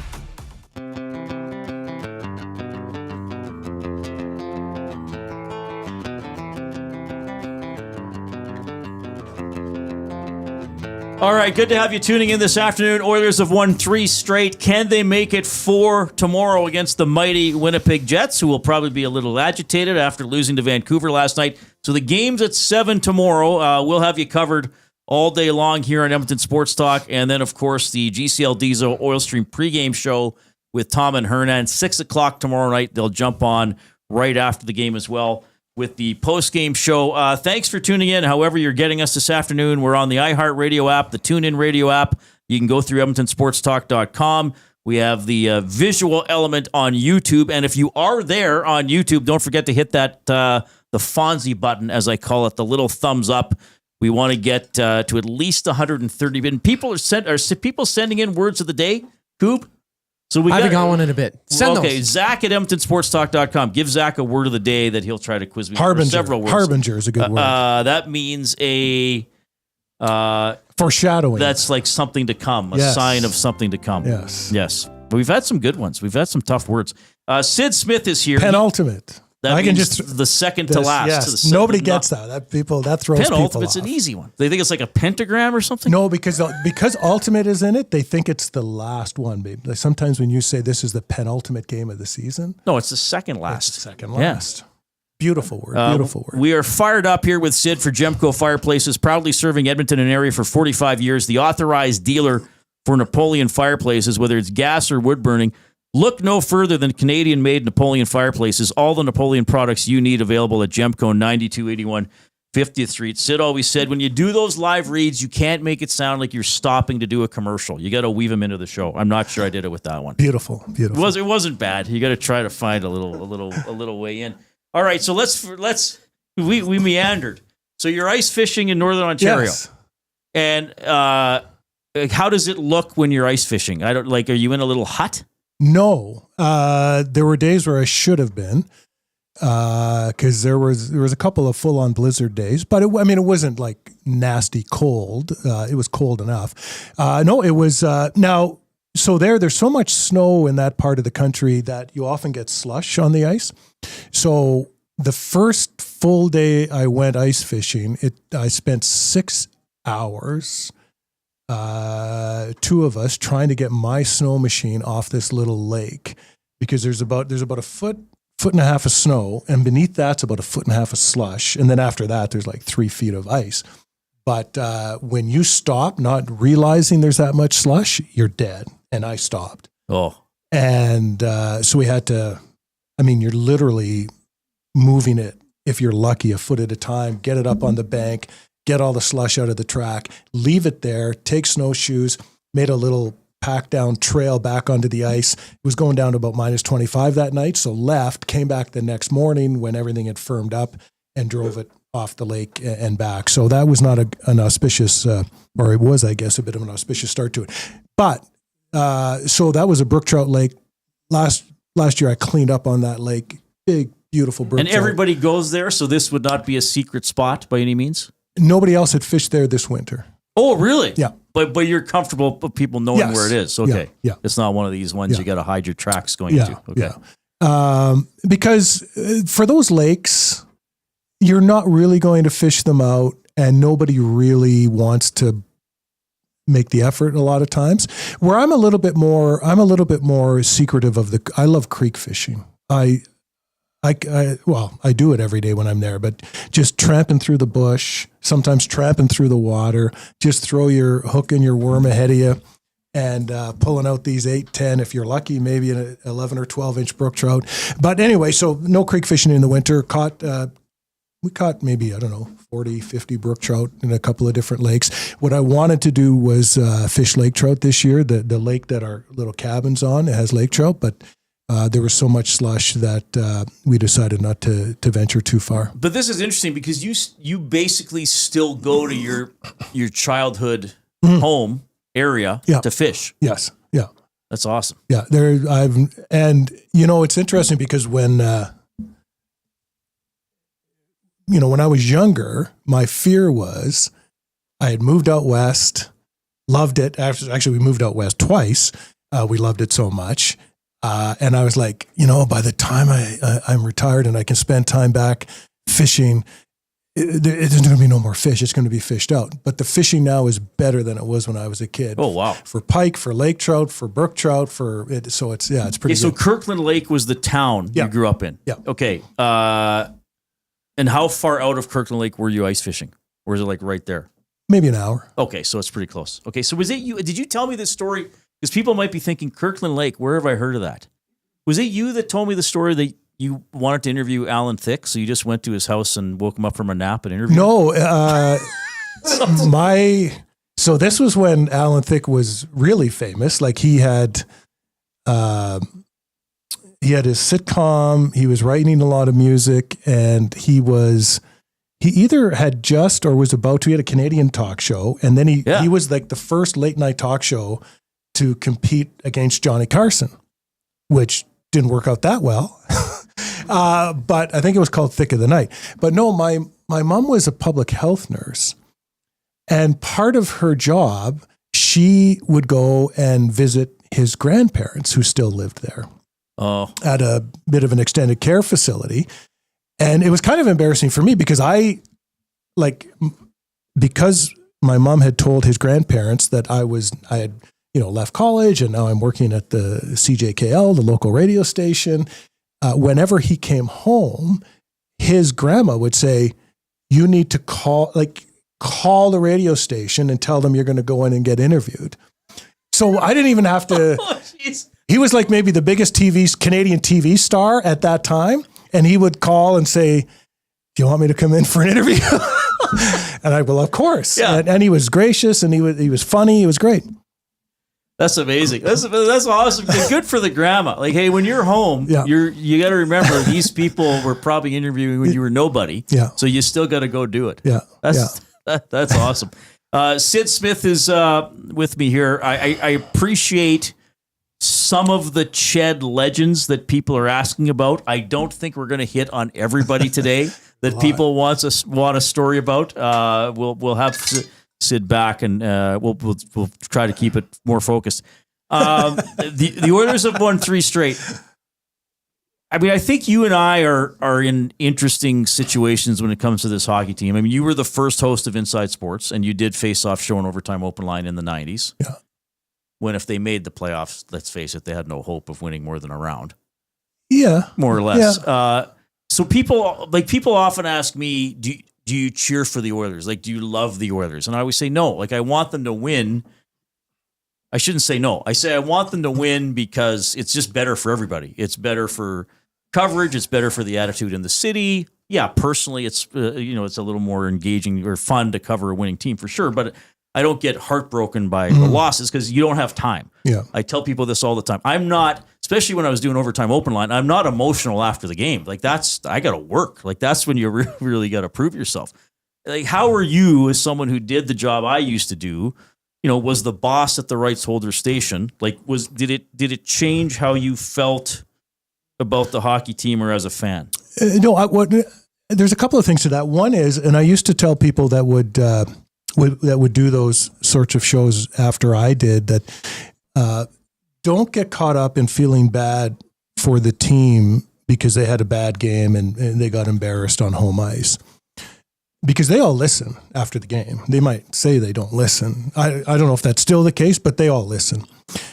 And because I said, I guarantee you this, when they win, if you have a bad show and they're listening to it, they don't feel bad for you. They don't care. Right. So why would you be so invested that they just, Joe Sakic scored 2 goals and they lost a game? I would say I never really cheered for wins or was upset or disappointed when they lost. Over time, though, I think what happens is, I don't know that you ever become friends with players, but you do develop a relationship with players. And so I think just as human beings, you want good things to happen to people that you know, right, and respect and get along with, rather than, they're playing 20 strangers tonight or, relative strangers. You may have a passing acquaintance with some of them, or maybe they used to play for the Oilers, so you know them that way. But I think it was more on an individual basis. Like I could feel happy for Doug Wade or Bill Guerin or Mike Greer when they had a good game or something, really special happened for them. Yeah, that's a good way to put it. But I also think that's an extension of how a lot of fans would say, I would love Nuge to win it. Right. Or even since Ekholm has come. Like, man, that's a guy I'd like to see win. But yeah, you're right. You don't... I mean, the closest thing, and I've talked about this guy, so I'm not telling tales out of school, the closest thing I've had to a friend on the Oilers was Letestu. But even that, there was still an arm's length. We've known each other for a while. There's a lot of respect, but you're not hanging out together. I mean, you might text a couple times during the season, just say, how are you doing? Or Merry Christmas or whatever, but it's still, there's always that barrier, unless like you're one of the Hal Gills of the world that maybe, right, played in the league or something. And I always just thought, like, if you allow yourself to become too emotionally invested, then it impacts the way that you do your job. And now you're a little bit reluctant to actually, give an accurate accounting of how you felt about how this player played or about how the team played. Look, when I did it, I wasn't, banging my hand on the desk and trying to run players out of town, but you're watching the same game that the other 18,000 people that were in the building watched. And if the goalie played bad, you're going to say the goalie played bad. And if this guy had a great game, you say that too. But I think if you get too emotionally invested in it, it can just kind of, impact in not a great way how you go about doing your job. Because at the end of the day, listeners want to know that you watch the same game they did. Right. I mean, it's okay if you have a different opinion. And that's kind of what moves the needle and what keeps things interesting. But they just want to know that you watched the same game they did and are willing to be honest about it. What did you think of the game last night? Did you watch? I did watch. I still keep running that tip pass of Bouchard's to McDavid. I mean, that was it was funny because going into that game, I know a lot of people were saying, well, Utah is actually a good, fast team that plays fast. And so this would be a test for the Oilers, who up until about the last month were known as a good, fast team that played fast. And so for them to come out and play that way, and I guess this would be the first time that probably the group of defensemen that they'll go into the playoffs with were actually together. And I know maybe it could be Emerson or Stetcher or maybe even Klingberg, but for the most part, their top five are going to get all the minutes in the playoffs, and they looked really good together. And it's nice to see the way that Nugent-Hopkins playing and some of the other complementary players, and who knows what Frederick can do when he gets in the lineup. So it was pretty encouraging. All right, Syd Smith is here for one more segment. We have talked about fishing. We've each had a Brian Hall story, so that's two big check marks right there. We've had some Oiler discussion. We'll see where else we go. If you got anything for Syd, 780-218-9999 is the River Cree Resort and Casino inbox. In the Nasty Chat on YouTube, keep chatting with us and with each other. Keep clicking that thumbs up. We want to get into Word of the Day territory. Back after the Coob and his update.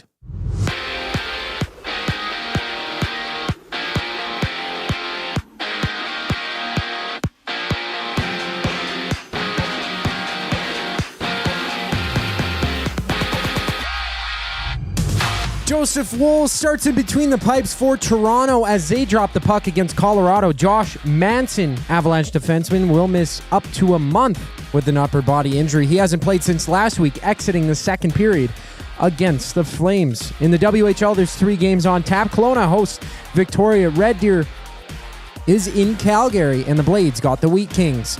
And it's the Knicks meeting the Spurs. Washington on the road in Utah. The Mavericks facing the Pacers before the Lakers play the Nuggets, having 11 matches around the NBA. And according to ESPN's Adam Schefter, defensive end El Quadin Muhammad has re-signed with the Lions for next season.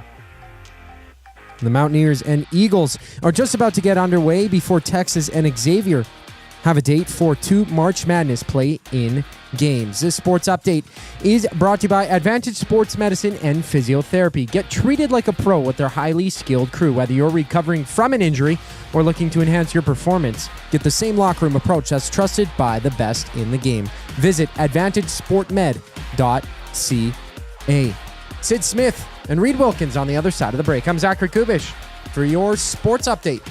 Get your fix every single game with the GCL Diesel Oil Stream pregame and postgame shows with Tom Gazzola and Hernan Salas. Whether it's breaking down the starting lineup, predicting key matchups, or diving deep into the game's biggest moments, Tom and Hernan are here to give you the best insight and analysis in the city. After the final horn, get the breakdown of every key moment, performance, and player reactions. It's your one-stop shop for all things game day. Catch the GCL Diesel Oil Stream pregame and postgame shows with Tom Gazzola and Hernan Salas. Only on Edmonton Sports Talk, your clear choice for Edmonton sports. You've always known GCL Diesel as the experts in diesel fuel systems, but did you know that GCL is also your source for turbochargers and turbo repair? As a turbo supplier for Garrett, Borg Warner, and Holset, GCL can provide genuine original equipment turbos at wholesale prices. Whether it's diesel, gas, natural gas, or performance, we can provide you with the turbo or custom repair you require. Turbo questions? We've got turbo answers. Visit us in the West End or online at gcldiesel.com. GCL Diesel, turbochargers, understood. Take your career to the next level with Nate's Construction Leadership and Supervision Program, a perfect tool for professionals looking to advance their role or an organization needing to develop leaders. Learn more about safety supervision, scheduling, cost control, and most importantly, how to lead a team. For more information and to register, visit nate.ca/CLSP to take your career to another level. Since 1952, William Huff has been the heartbeat of Edmonton's advertising world. From humble beginnings to a citywide powerhouse, we've been the go-to for signage from print to design and installation. Partnering with Edmonton's top sports franchises and major events, we've helped shape the city's global reputation. Our secret? Unmatched customer service, decades of experience, and a passion for excellence we call the William Huff Advantage. Visit us online at williamhuff.com. All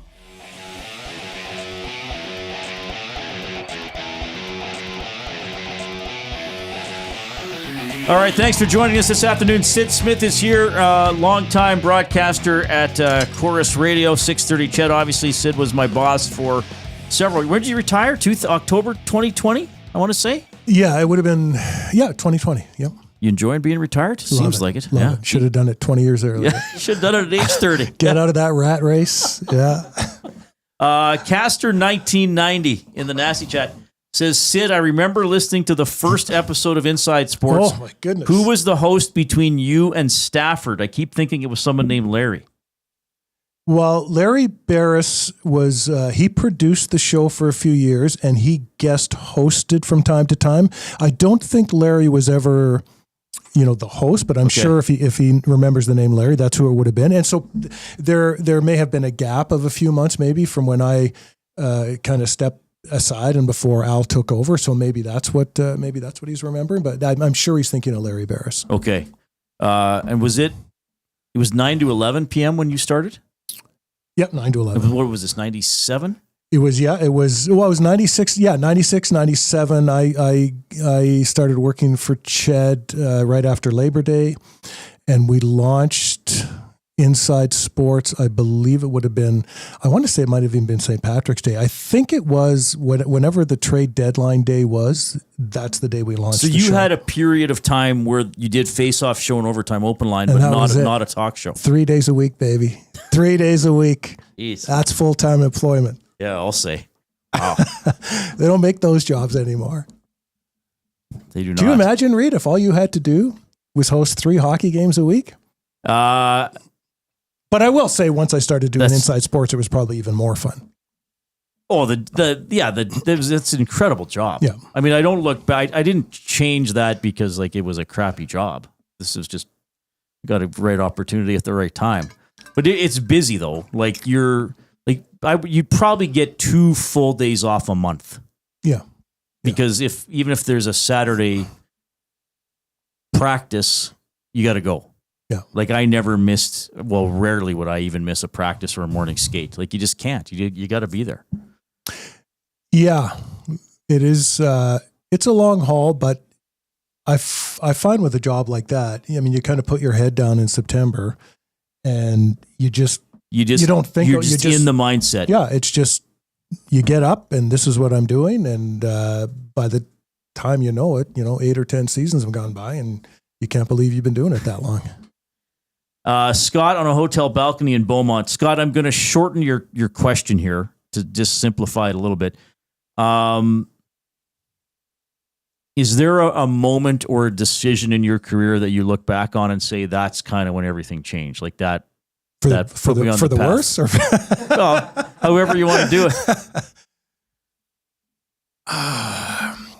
Okay, well, I'll narrow this down. How hard was it for you then to stop doing sports and become? I know you were still on air, but be more of a bit of a manager / leader. That was tough because I had been offered that job about 18 months earlier, and thought long and hard about it, and turned it down. And so the reason I did is, so when you're on air, and as much as you think, I always felt I was a team player, got along with everybody, but there's still, you can't help but be a little bit of selfish at times, right? So if the station overall was flat, but your numbers were up, you kind of walk to the parking lot with a little bit of a skip in your step. And likewise, if the station was up and you were flat, that never happened. But if it would have, right. You kind of take that personally. So from the time I turned the job down the first time until I accepted 18 months later, what I had to decide was, I don't know if this will make sense, but could I ever be as happy for other people's success as I had always been for my own? And when I finally got to that point to say, yeah, I think I could, because when you're in those jobs, like when things aren't going well, I mean, your job is to kind of, jump in front of people and take the bullets. Mm-hmm. And when things are going well, your job is to fade into the background and try and push people, rightfully into the spotlight that they deserve. And so I'm like, okay, maybe I can do that. And so that's when I said, okay, yeah, I'll do it now. And ended up doing it for, I don't even know how long, 15, 20 years. Yeah. So, this is an industry of a lot of change, right? I mean, and as people know, like I've outlined, there were some changes for me at Ched my last year there, and then this came along, so sort of right opportunity at the right time. I remember, and you'll probably remember this day, Taylor Hall got traded for Adam Larson. And at this time, Bob was noon to 2, and I think Inside was still 6 to 9. I think it was in that fall that Adler came back, and I went to 6 to 8. So you made the call, like, we got to keep covering this trade. Let's, Bob, just keep going. And then finally you just said, okay, Bob, you're probably exhausted. You're done at 4:30. Reid, you're going to do 4:30 for 9. We did 9 hours on a trade. Mm-hmm.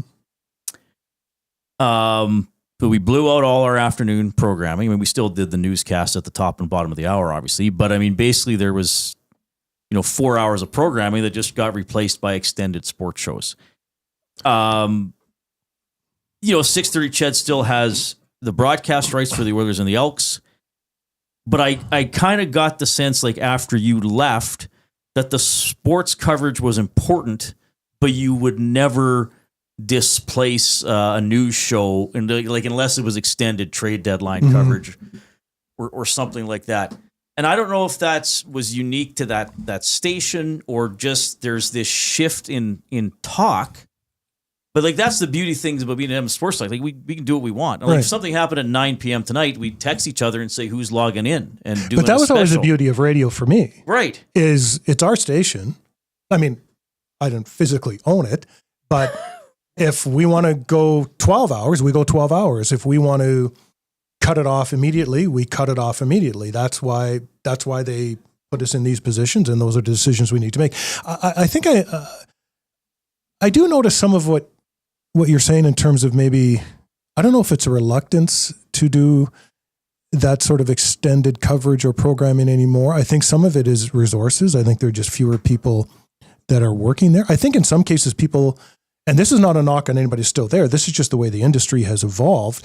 People are making decisions in local markets that don't live in those local markets. Number one problem. So they don't understand how important a Taylor Hall trade might be, for example.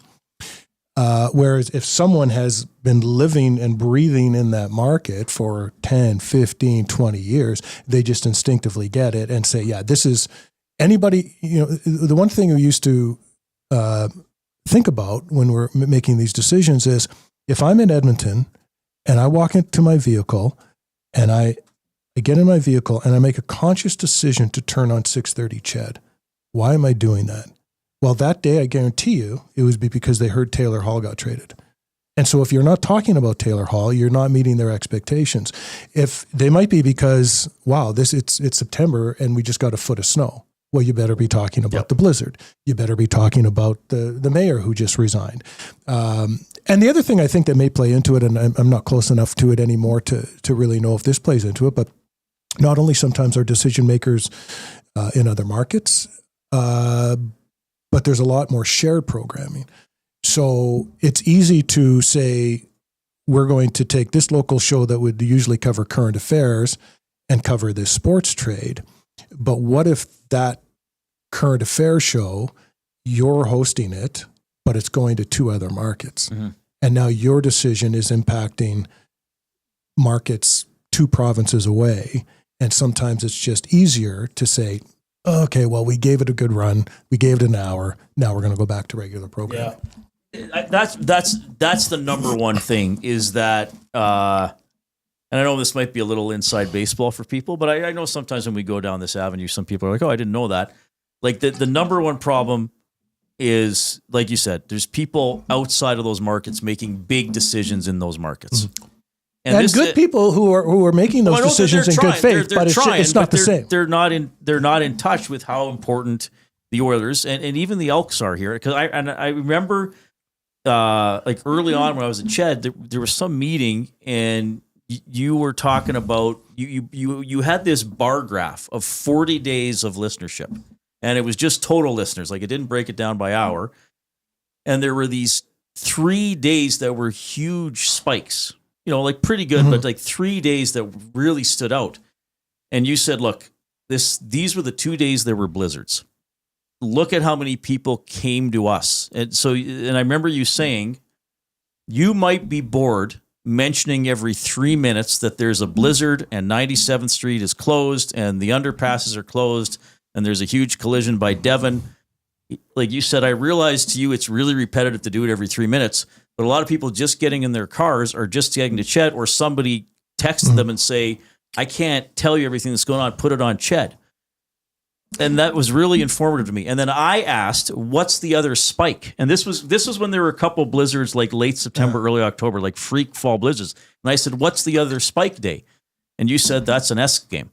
So we may think they're not as big as the Oilers, and they aren't, but it's still live sports that bring people in, even if it's for 20 minutes to listen to a drive. And that's the value of any kind of exclusive programming, right? Especially with AM radio and now you're competing with shows like this, but competing at the time with FM is, the key to AM radio, which you need to give people reasons to listen. An old GM of mine, beat that into me when I was first starting out.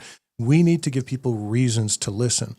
And Edmonton Oilers broadcasts and Edmonton Eskimos and Elks that's 120 without playoffs, games, nights a year, days per year, that people now have a reason to listen to us because that's the only place they can listen to it. So those are really critical things for those kinds of stations, I think. Yeah, well, and that's what I get. I mean, this is why I'm so happy to be here. And again, I don't say this to crap on CHED or anybody else. It's just things are changing. Like again, if we want to do something, I remember when Woodcroft got fired, I was still at CHED, and I thought, I wonder what Dustin and those guys, because it was Sunday. Well, whoever was available just went on and talked about it because they had to have something. Now they couldn't go live all day because they got lives, but then they can just loop that programming, and even if it's not entirely updated, they're still giving people some dialogue about it. Yeah, and I will say for stations, like CHED, core stations, and really FM stations, music stations, I am impressed we know the contraction that's gone on in the industry. We know the financial pressures that are still going on in that industry. But I am impressed with the quality of people still working on air and what they're able to do, knowing sort of the constraints that they're facing. You were there long after I left and still could turn it on, still doing really good shows, really good programming, really relevant, really resonating with listeners. And there are still really good people that are going in and doing that every day. Yeah. All right. Favorite play-by-play guy of all time? We'll do some quick hitters with you here. Well, on a personal level, it would have to be Rod Phillips. Yeah, I would say Rod Phillips. All right. Four Nations face-off out of 10. How much did you enjoy it? 10. How much did you think you were going to enjoy it? 2. I had no interest at all before that first game. And you know how I know? So I was walking on a treadmill. I'd gone in to do a little work. And so you know your heart rate all the time? Yeah. And I'm like, why is my heart rate like 20 beats a minute higher than it normally is because I was watching Canada-Sweden the third period as I was doing it. So I knew then I was in. That's I was probably higher than a 2. By the end, I was a 10. For me, that's a phony. It's made up. They're never going to play it again. There's only 4 teams. And then I turned it on in the third period of that Sweden game, and I was all in. Well, and it happened in the first game. Once I sat down and I was kind of reminded, oh yeah, all these guys are really good. Yeah. Like this is why I watched the Canada Cup. People were debating the roster, and I was like, who cares about the roster? But afterwards, I'm like, they should have brought this guy instead of that guy. What, if anything, do you miss about Northlands Coliseum? Oh, about Northlands Coliseum. I had a key that could get me anywhere at any time. No way. I did. How did you swing that? Because we used to have a little studio right outside the dressing room. And one of the trainers one night, I'd been doing it for 4 or 5 years at that point. And I forget what maybe he was asking me like, hey, if you ever need a drink or something, like go, because oftentimes like even the trainers were gone by the time I would leave. Oh yeah, for sure. And I'm like, well, I can't get in there. And he's like, well, you have like that key, don't you? And I'm like, what key? And he gives me a key and he says, any lock in this building that has a little pink center, that key will get you in. And then you start walking around. It's everything. Like there's nothing I couldn't get. I didn't use it other than like he was saying, like you could literally get locked in here one day if you don't have this. So he just ran a copy, gave it to me. Have you ever told anybody this? I don't know that I have. I'm sure if they haven't changed those locks, we could go have a party there tonight. We could go into the old building. Yeah. We could, probably sharing it with some coyotes. But yeah, I could get in any you want. I That's had to run fascinating. They must really trust you. When Wayne Gretzky came back to visit, I'd have to let him in places. Yeah. Hey Wayne, just hang on. I'll be right. I'll be right there. How are you? Like I know you love broadcasting as I do. And I know you're happily retired. But when I asked you to come in, you were like, yeah. So do you miss this part of it? Yeah. Yeah, I miss the people. I miss the on-air work. I miss, but I don't, it's not like I'm sitting at home missing it. What I'm, you talk to people and then the juices start flowing. Right. You get excited. So I don't miss setting an alarm every morning. I don't miss the, that pit in the stomach 24 hours a day. And that's not the on-air work. That was more the last few jobs I held. But no, I miss, I just really enjoy the on-air aspect of it and the people that you get to work with. Well, hosting a talk show is the best job in the world, I think. It'd be tough to beat. Yeah. And you're a big reason I'm doing that. And I'm going to say it, not entirely shitty at it. I'd move you a rung or two above that. That's going to be the slogan for the show. Not I said I wouldn't swear too much. I did. I think that's the only 2 times I've sworn on the show. Yeah. It was you that brought You just want to prove to me that you're now allowed to swear on air. I get it. CRTC. What does that stand for? Well, thank you for coming in. I hope you'll come in again. I wish that usually this place is quite vibrant, but as we go through the afternoon, most people have gone, and Dusty's in Disneyland, but so you can say hi to the rest of the I think you told crew. me that when I come in, just ask reception. There's no reception. Oh, that's the video game machine. That's yeah. That is the one and only Syd Smith, back after the 5 o'clock break.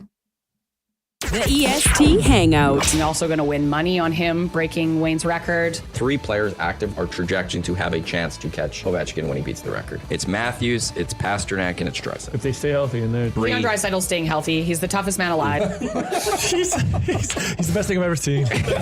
He's the toughest man alive. The EST Hangout, presented by Sentinel Storage. Weekday mornings 9 to 11, only on Edmonton Sports Talk. Your clear choice for Edmonton sports. UFC 314 goes down at the Canadian Brewhouse on April 12th. Watch every knockout on the most TVs with epic food and drinks in the best atmosphere. Don't miss the action. The Canadian Brewhouse. Our house is your house. At Mind 360, we invite you to embark on your mental health journey in a safe and comfortable space. Conveniently located in St. Albert, Mind 360 has a diverse team of experienced clinicians that offer a broad range of tailored services for children, adults, and families. Furthermore, we are very proud to serve our military, veterans, and first responders. If you're looking for counseling, treatment, or assessment, understand that you are not alone. Contact Mind 360 at mind360.ca to book an appointment today.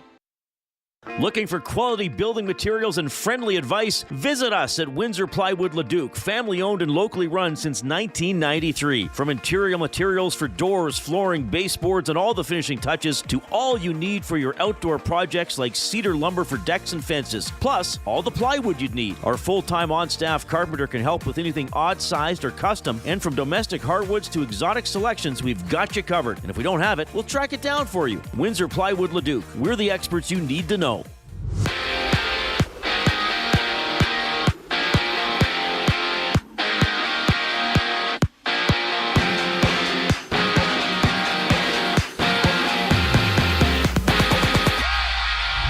Just 2 games in the NHL. Joseph Woll starting for the Leafs as they take on the Avalanche before Seattle meets Minnesota, and Colorado's Josh Manson is out 3 to 4 weeks with an upper body injury. He's been out since last week. He exited the second period in the game against the Flames. And the NHL had a general managers meeting this morning with Commissioner Gary Bettman addressing the media, saying that the 2025-26 season will start Tuesday, October 7th, while also being asked about the league if they've considered changing their playoff format, where he simply said, quote, no. 3 games on tap in the WHL. Rebels drop the puck against the Hitmen. The Rockets challenge the Royals, and the Wheat Kings battle the Blades. On the court, the Mavericks tip off against the Pacers. Chicago hits the court in Phoenix, and the Nuggets match up with the Lakers, having 11 games around the league. NCAA action has the Mountaineers on the court against the Eagles. It's tied 22 aside.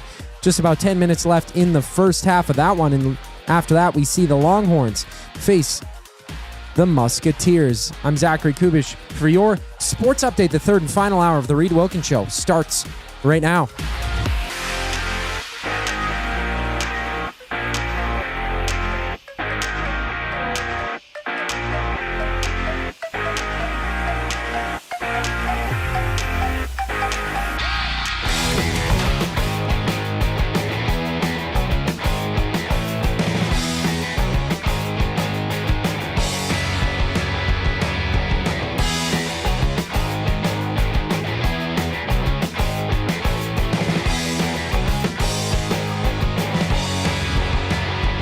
I'm just eating some of those nerds. What are they called? Wouldn't that be cannibalism? You are a nerd. No, thanks, buddy. You're welcome. The nerd, what are they called? The gummy nerds? The nerd clusters? Oh, they're so good. Yeah, there's a bag out by the printer.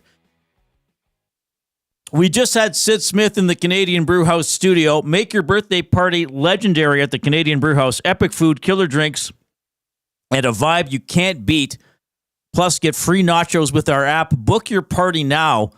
The Canadian Brew House, our house, is your house.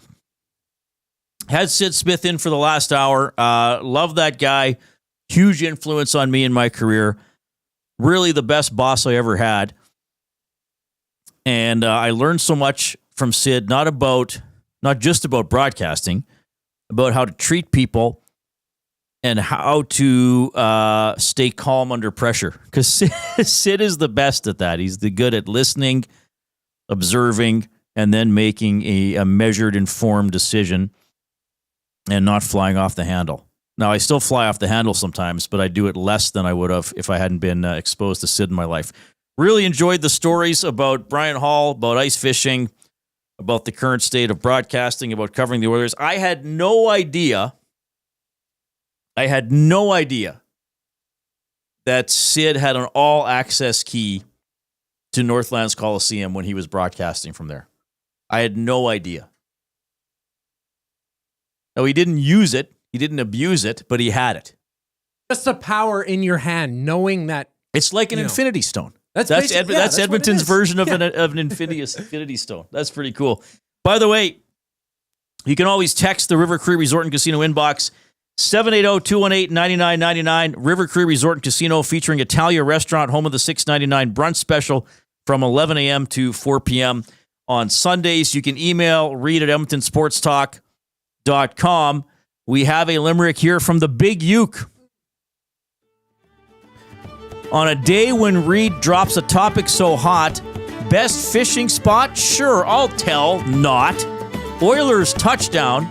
Syd Smith crown. Big game tomorrow, hoping Oilers score a lot. More excellent work from the Big Uke. Tube Socks with a limerick as well. The Oilers ran wild on the night. Each player racked up points in sight. But poor Leon O'Dear, not a point did appear, though he played with his usual might. They were trying to get him number 50. Didn't quite get there.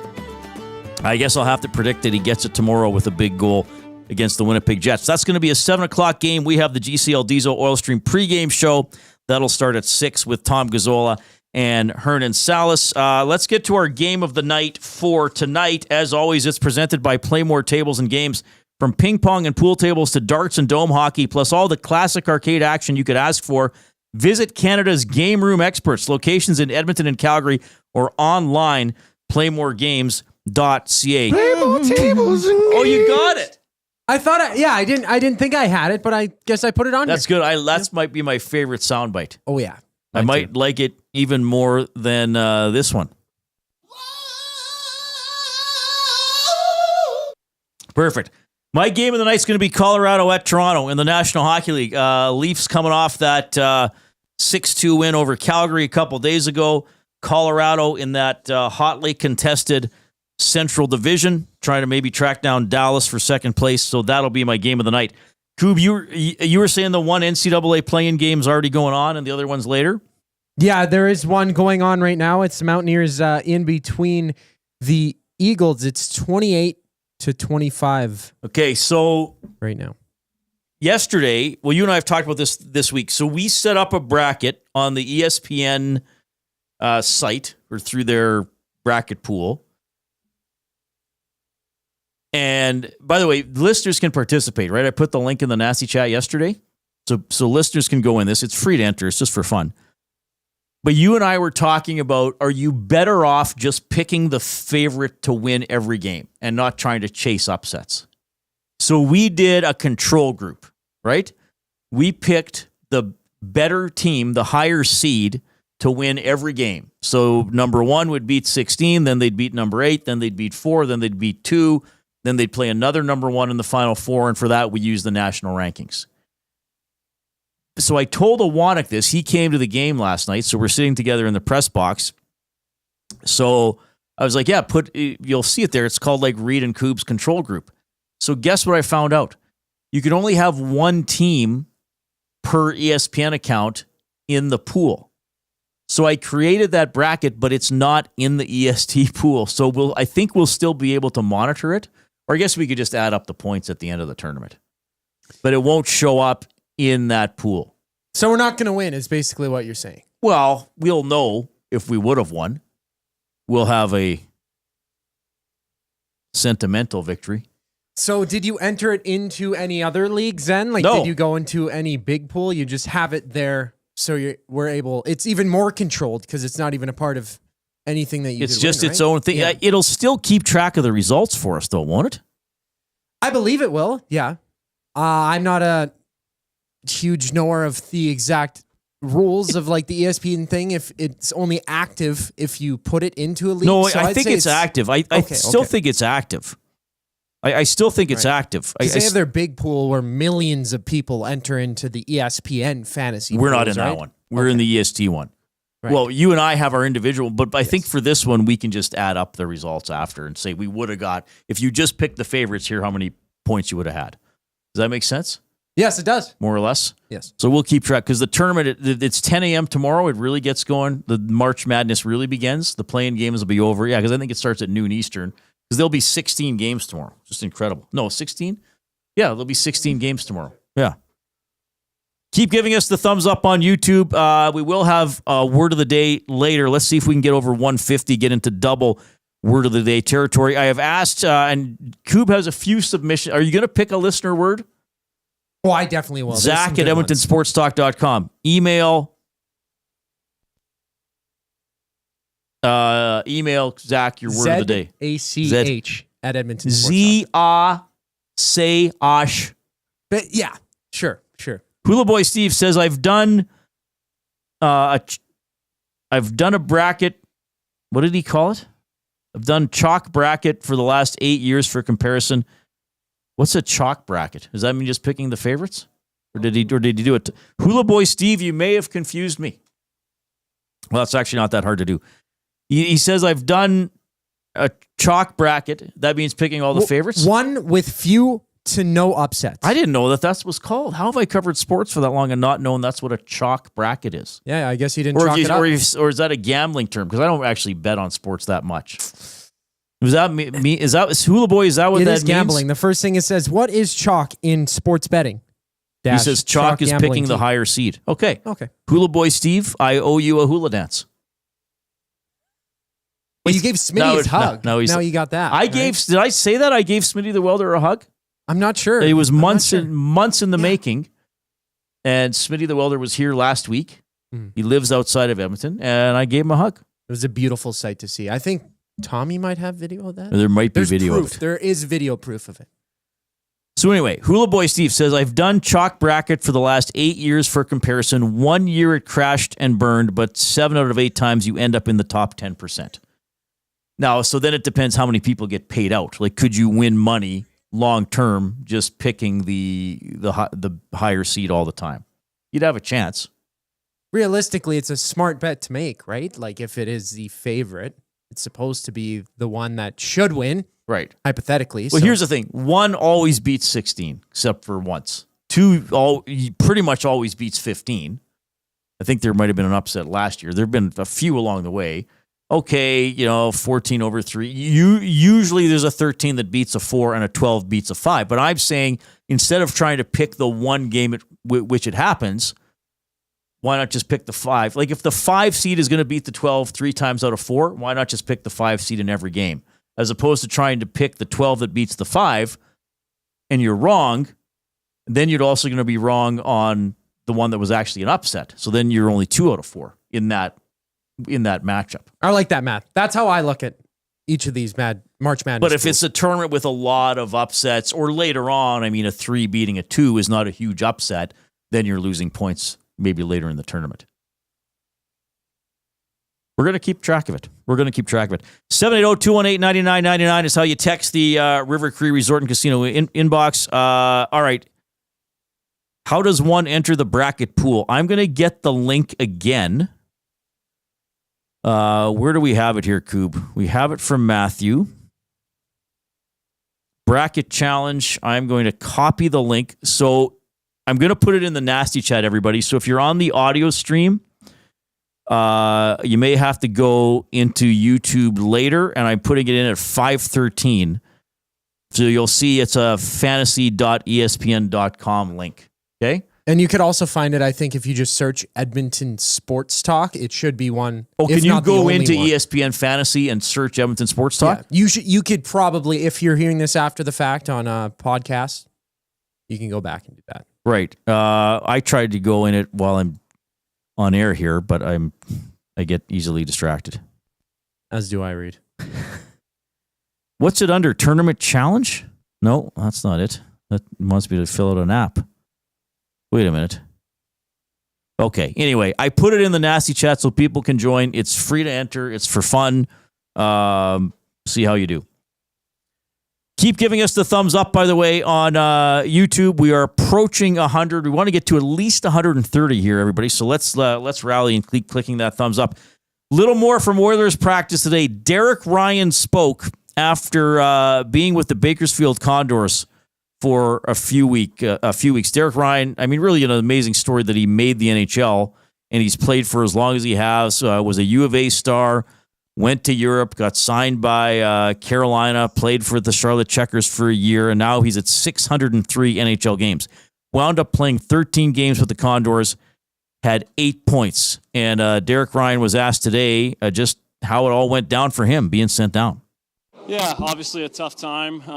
Never what you want to happen, especially at this point in my career, but obviously a sacrifice that I was willing to make for this team, for the cap space and the roster to be able to put together as it is now. And yeah, it was good for me. It was good for my hockey as well. My game, I was able to go down there and, play in every situation, try and have a profound impact on those young guys that are grinding and trying to work their way to the NHL.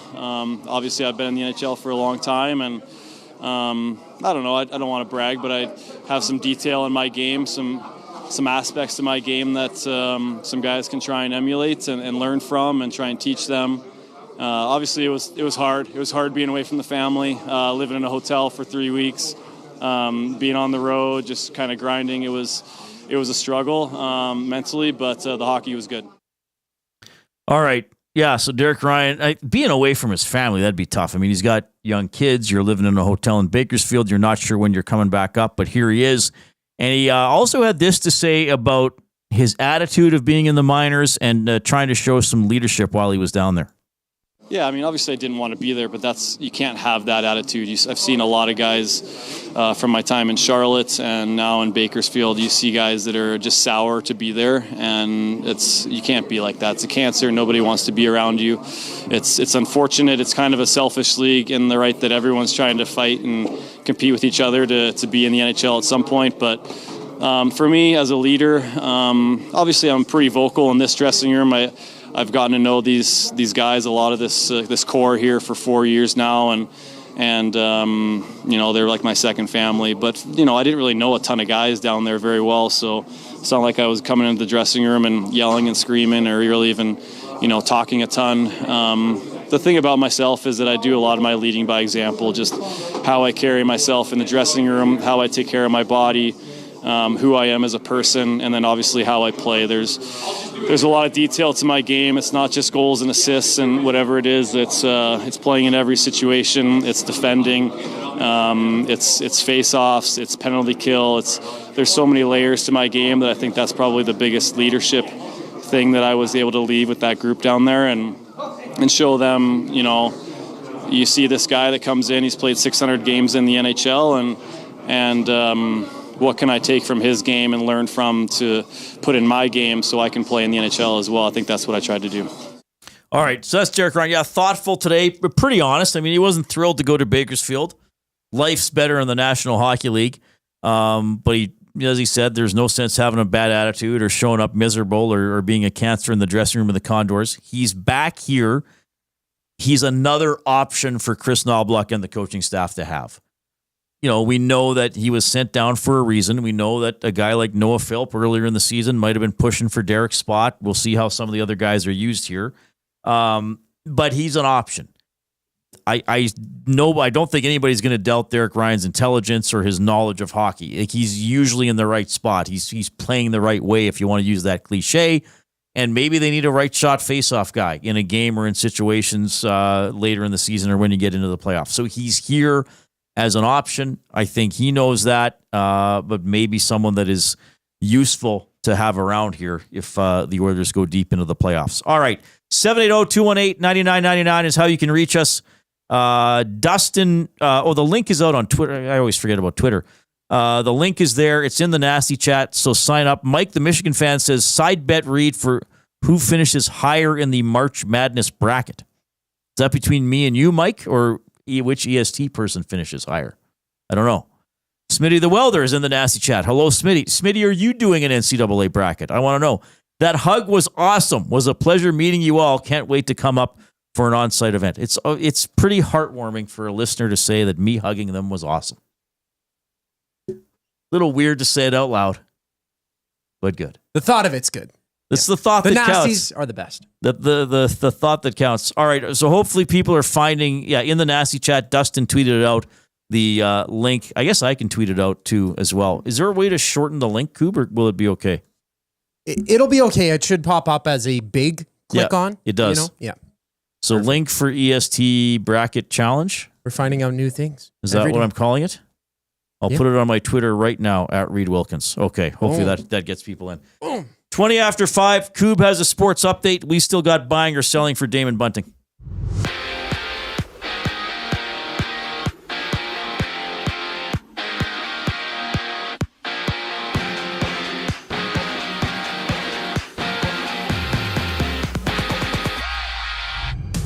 Two games on tap, one game underway. The Avs and Leafs are scoreless about 7 minutes into the first period. Meanwhile, Colorado's Josh Manson is out 3 to 4 weeks with an upper body injury. And after that, the Wild battle the Kraken.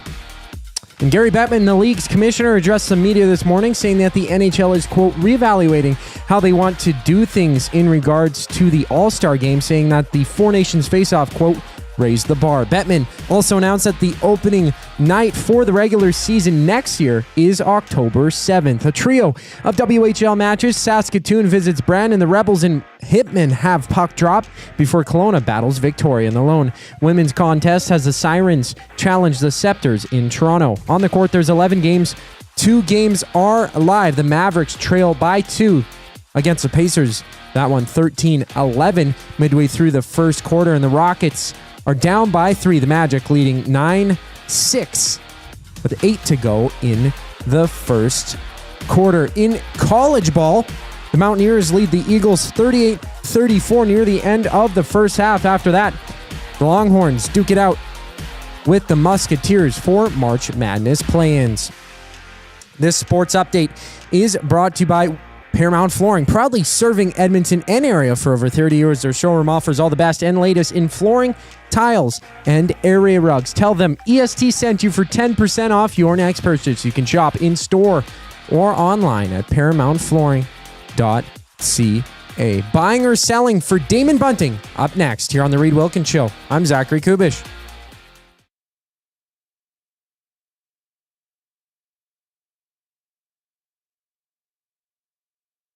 Love is in the air. I love you. And you? And you? And you! Why choose between your beloved items? Sentinel Storage, keeping your treasures safe to be loved again. Try 4 weeks free. Details at sentinelstorage.ca. Missing the course? The Canadian Ice House is here to keep your skills sharp. TrackMan golf simulators are open. Real golf action right in downtown Edmonton. Don't let the off-season slow you down. Visit us in-store or check out thecanadianicehouse.com for all the details.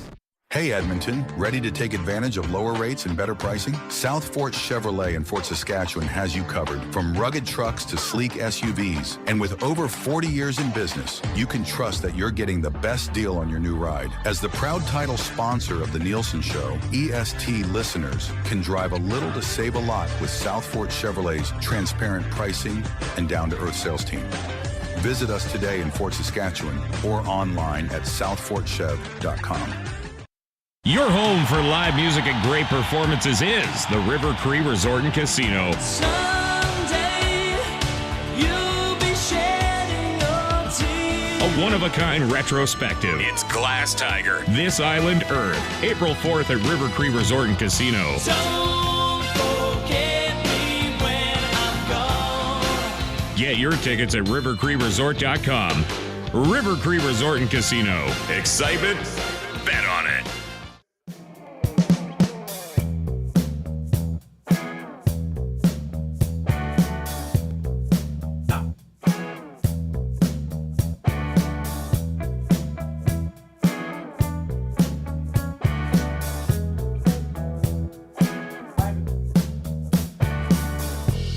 Good. I'm good, Coop. I'm eating nerds. No, what are they called? The nerd clusters. I had a couple too. So it's basically a bunch of nerds stuck onto a gummy, really. It's genius. Not a cannabis gummy. No. It's like a control experiment. Is it? No, not really. No. How? Well, I guess it is an experiment. They're testing with their product a little bit. You know what I mean? Like, I would think always they enjoyable. pre-tested this, though, didn't they? yeah, I guess They would have made sure this was going to sell. That would be fun to be one of the guys who get called in. Hey, we want you to test one of our new products. Yeah, I don't know like if they for do a that candy internally. company? Yeah, or like bring people in. Of course, you're gonna have bias, right? If Like you're in the a company. focus group or a tester. So I wonder if D-Rock says, great for your teeth. Thanks, D-Rock. Is D-Rock a dentist? Maybe. Maybe that's what the D in D-Rock stands for. Dentist Rock. Well, it'd be Dr. Ock. Because it's capital D, capital R, O-C-K. I think it's Dr. Octopus. That's Otto Octavius listening to the show, mocking me. First I destroyed Spider-Man. Now I'll destroy you, Reid Wilkins. I'm going to call him Dr. Ock now. Maybe that's what he meant to be called all the time. Smitty the Welder says, I'm going to join your bracket. Mike, the Michigan fan, says yes. He does want a side bet between me and him for who finishes higher. Sure, I'll bet you. If I win, I get a round at Highlands on your dime. And if Mike, the Michigan fan, beats me, I will pay for an hour of him on our video game machine. He Good twist. Yeah. All right. Somebody wanted to know what song that was? That was called "Running It Down" by Everett Almond. Oh, neat. Yeah. Are you? You're not allergic to almonds, are you? You are. Yeah, I don't eat almonds. I don't eat anything nutty. Dwayne from Tway says, great interview with Syd. Yeah, appreciate that. It was awesome to have Syd Smith in studio telling stories. Leon's body language texting in saying, Reid, those are like crack. I think referring to the nerd clusters. They are pretty good. Though there's a blue bag and a pink bag. The blue bag is better. Because it's a different flavor, right? It's usually berry flavors. Yeah, for the that's blue, better right? than the tropical flavor or whatever the other one is. I concur. What's the gentleman's name from the Shamrock? He gave us some of those nerds. Gavin, yes. Yes. Norman a Combine says, WTF, it picked Duke for me. Damn Nielsen. Yeah, because you can autofill the bracket. You can basically do a quick pick for the NCAA bracket. Just go in, just randomize it for me, baby. I wonder how many of those would pick the favorites. So, like, if you auto pick it, 90% of it are the favorites. Does it lean? Does it lean towards the favorite? Because if it picked Duke, because if it's truly random, you could have like a 4 against a 14 in the final. I think I hit up like when I first started building mine, the winner was Duke, and I just hit auto pick just to see what it would you do. did And then pick I went auto pick, about. and what happened? I just remember Duke being numero uno at the top. All right. Well, okay, let's go into this because it should take us to the page. So, Edmonton Sports Talk. Oh, you know what? The other bracket isn't here. Oh, no. Okay. No, I don't know what happened to our control. We'll have to set up another ESPN account. So you can just go in there, create a group. Where's my other one? Yeah, it's gone. I thought I saved it. Well, now this is upsetting.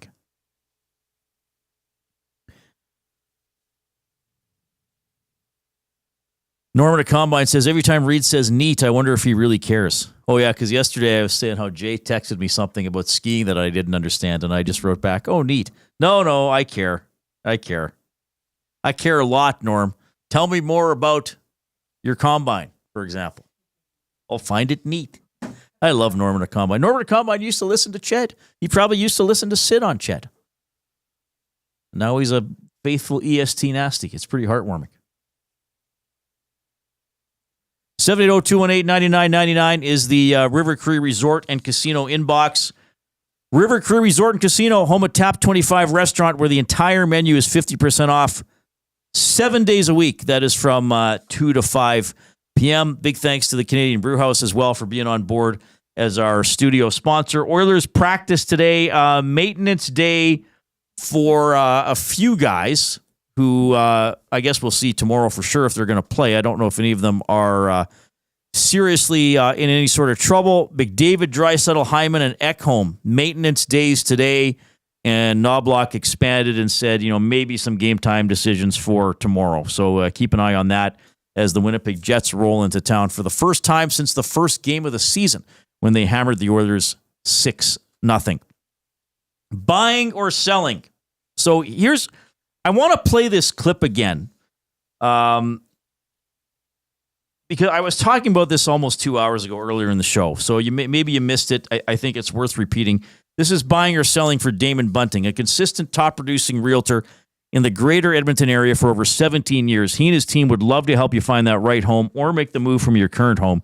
Community-driven, he understands what it takes to make a difference in our city. Check him out, DamonBunting.com. Instagram handle, Damon Bunting Real Estate. Chris Knobloch was asked about Nugent-Hopkins' outburst here with 6 points in his last 2 games, and he gave a, to me, very interesting and very specific answer. Yeah, Ryan's been playing really well.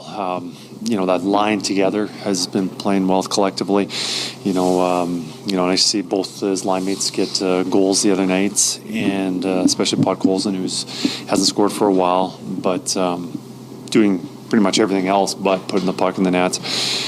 But I think with Ryan, his best games this year, in my opinion, I think a lot of them have been him playing center. And even in January when he was centering Brown and Janmark, there was a few games there in a row that I think he put up 6 points at three games, very similar. But, as a center, or let's say you're traditionally center and putting on the left wing, you just don't have the same flow. You stop starting and, so anytime you're maybe not feeling as confident as you usually do, when you get to play middle, you're always moving. You're in motion. The puck, you touch it probably twice as much as if you're on the wall. And when you do touch it, you're moving and you've got a little bit of space rather than having a defenseman down on you, not moving. It's tougher. So, you talk to Kapanen. He's felt the same thing. He never played center. He played center for us. He's said how much he likes that just because of how you're into the game. So I really want to emphasize this, and this is really interesting to me because I wonder if it's a very strong hint or revelation about how the Oilers are going to want to deploy their lineup once we get into the postseason. So that's what I want to know from you. Are you buying or selling that forget about having Draisaitl and McDavid on different lines? Is this team going to have Draisaitl, McDavid, and Nugent-Hopkins all on different lines? And is that something the coaching staff is willing to stick with even if the going gets tough in a game? Like, not only will they avoid the so-called nuclear option, but they'll even avoid putting McDavid with one of those two big wingers. Knobloch said in that clip that he feels Nugent-Hopkins has played some of his best hockey this season at center. He says when he's playing winger, you don't always have the same flow in the game. He says you get twice as many puck touches at center. And he says when you're playing center, you're always moving as opposed to perhaps being stationary along the boards, sort of waiting for the puck to come to you or to participate in a puck battle. Again, for the last several years, I've seen Nugent-Hopkins as a winger. I know he would play center some of the time, even under previous coaches, but I got to see him as a winger. Usually with McDavid. I mean, there have been times previous to this year that McDavid, Nugent-Hopkins, and Hyman had been probably the best line in the National Hockey League. Is Knobloch going to commit possibly to moving away from that and having Reid Nugent-Hopkins as the third-line center? And if he wants to do that, can he commit to that in games when maybe things aren't going well? So, resisting not only the nuclear option, but even resisting having Nugent-Hopkins in the top six, instead basically being the third line center. this is really interesting to me because, Nuge was drafted as a center. He even said last night, I've played center most of my life. I know how to do it. But we've also seen him, especially since McDavid and Draisaitl have become the alphas on the team, be more successful as a winger and a support player to those guys. I will be in the right place. I will help get you the puck. I will maybe finish the odd shot or two along the way. And then what's been a drawback for Nugent-Hopkins this year when we talk about him, when he goes, he's got a long dry spell. He's not pushing the pace. He's not dynamic enough. He doesn't play with enough energy. He's not getting enough points. So now Knobloch is saying, well, actually, I think he can be more productive centering his own line, which is counter to a lot of the things we've seen from Nugent-Hopkins in previous years. Maybe that's going to be the story of Nuge's year. Maybe that's going to be the story of Nuge's year, is that it wasn't working for him as much as a winger, and he went and centered his own line with, maybe more depth forwards, and somehow that just worked better. Maybe. Are you buying or selling that? That's what I want to know. 780-218-9999, the River Cree Resort and Casino inbox. Jump into the nasty chat on YouTube. By the way, let's keep clicking those thumbs up. Let's see if we can get to 130 here. Click, click, click. Must you click? Please, please click. Must you click? You must click. Thumb, thumb, thumb. So anyway, I like I said earlier in the show, that was a very revealing clip from Knobloch. He didn't just give the simple, basic answer, oh yeah, Nuge has 6 points in 2 games. He's a good offensive player. Eventually it was going to click for him. He gave a very specific and detailed and guided answer about why it's clicking for him, and perhaps about why he thinks it's going to continue to click for him. Could we see the Oilers go into the stretch drive and into the playoffs with those guys on 3 different lines? Have those guys as the 3 centers? I think you got to consider it the way Nugent-Hopkins has produced the last 2 games. Now, last night they did not face a team that played very well. I want to keep that in mind. But you still got to go up there and get the points, and Nuge was able to do that. All right, keep your feedback coming in. It's always great to hear from you. Read at EdmontonSportsTalk.com is the email. I wouldn't mind another limerick or 2. We do have the word of the day coming up. Here comes the Coop.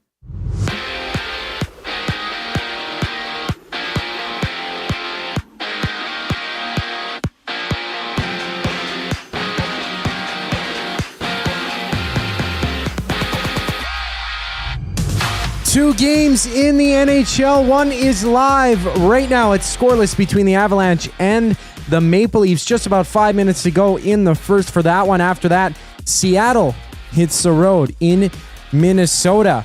And Gary Bettman, the league's commissioner, addressed the media this morning saying that the NHL is, quote, reevaluating how they want to approach the All-Star game, saying that the Four Nations face-off, quote, raise the bar. Bettman also announced that the opening day for next year's regular season is October 7th. A trio of WHL matches, Saskatoon visiting Brandon, the Rebels, and Hitman having puck drop before Kelowna battles Victoria. In the lone women's game, the lone women's contest has the Sirens challenging the Scepters in Toronto.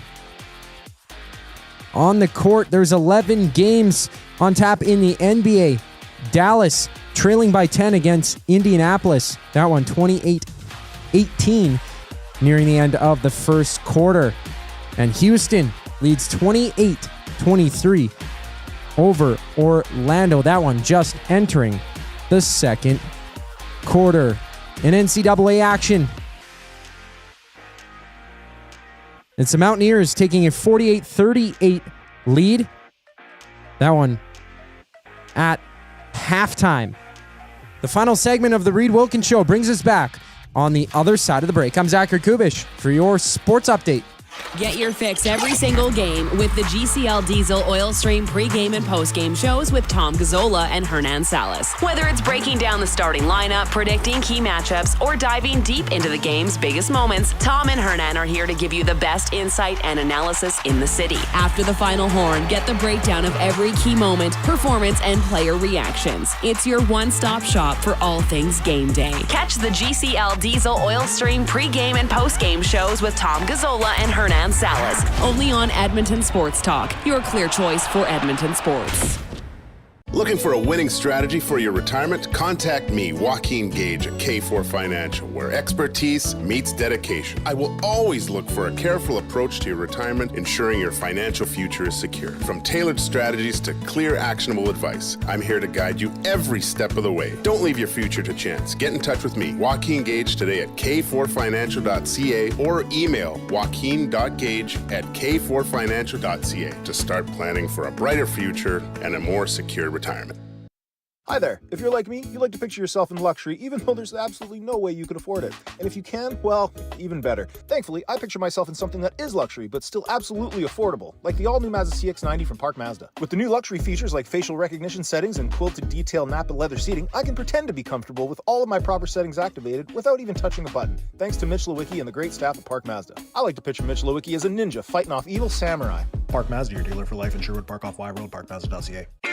Your brand deserves more than just a whisper, it deserves a buzz. At the Hive Product Marketing, they specialize in promotional products that bring the buzz. From eye-catching giveaways to unforgettable keepsakes, they got the perfect products to make your brand stand out and get noticed. Visit the Hive Product Marketing and let them create the buzz your business deserves. The Hive Product Marketing, the official merch partner of Edmonton Sports Talk. Visit them online at thehiveproductmarketing.com.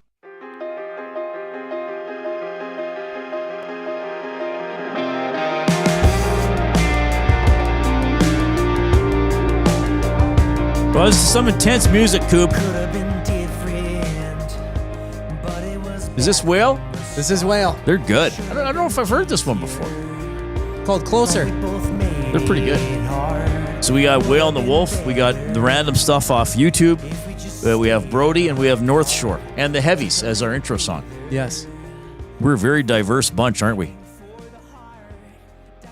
But very close. Jason Milne will return tomorrow. So if you're sick of me talking so much, Jay will be jumping in a lot over the next. Then I think he's gone again Monday to Wednesday, isn't he? Man's having a lot of time off. Yeah. He deserves it. Don't take your holidays straight through, Jay. Chop it up as best you can. Makes it easier. makes it a lot easier. All right, Zachary Kubish is here. Your sports update deliverer. A couple of people saying that they're into the bracket. So that's good.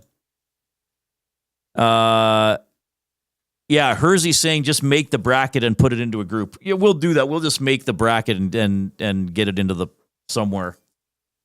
Though I did make the bracket and I can't find it. Like I'm under my brackets and it just has the one that is in the my other brackets. There we go. Yeah, there's a lot of tabs you gotta click. So we don't even have to. We can just join a group. We'll just join a public group. I don't know if the rules we? aren't going to be any different. I think we can. There's a lot of those that just accept random people. Like I know with the NHL playoff, we're going to join the Sports Center group. Oh, and we can add 25 brackets to this, so I'm going to add mine as well. All right, so we'll have. It won't be in the Edmonton Sports Talk pool. But we have it, so we'll know how many points it gets, our control group. And is it called Coobs and Reid's control group? Is that the name of the actual? It's called, wait a minute, now I'm on the wrong page. Hang on. Hanging on. There's too much going on. I need my Vic 20. It is called, oh no, I can't find it. My groups, Sports Center, it's called Coob and Reid Control. Perfect. Coob and Reid Control. So it's in the Sports Center group, which has 748,000 entries. Can you imagine if we won? I don't even know if they have prizes for it or if Canadians could win. Maybe we'd get a hug. We'd get a hug from Scott Van Pelt. Hold me, Scott. Hold me. Perhaps I'll enter a bracket, Zachary Kubish. I've been so busy at my desk binding the books for the enjoyment of others. Look upon my hands. I would love to fill out a handwritten bracket, picking Duke in round 1 and again in round 2.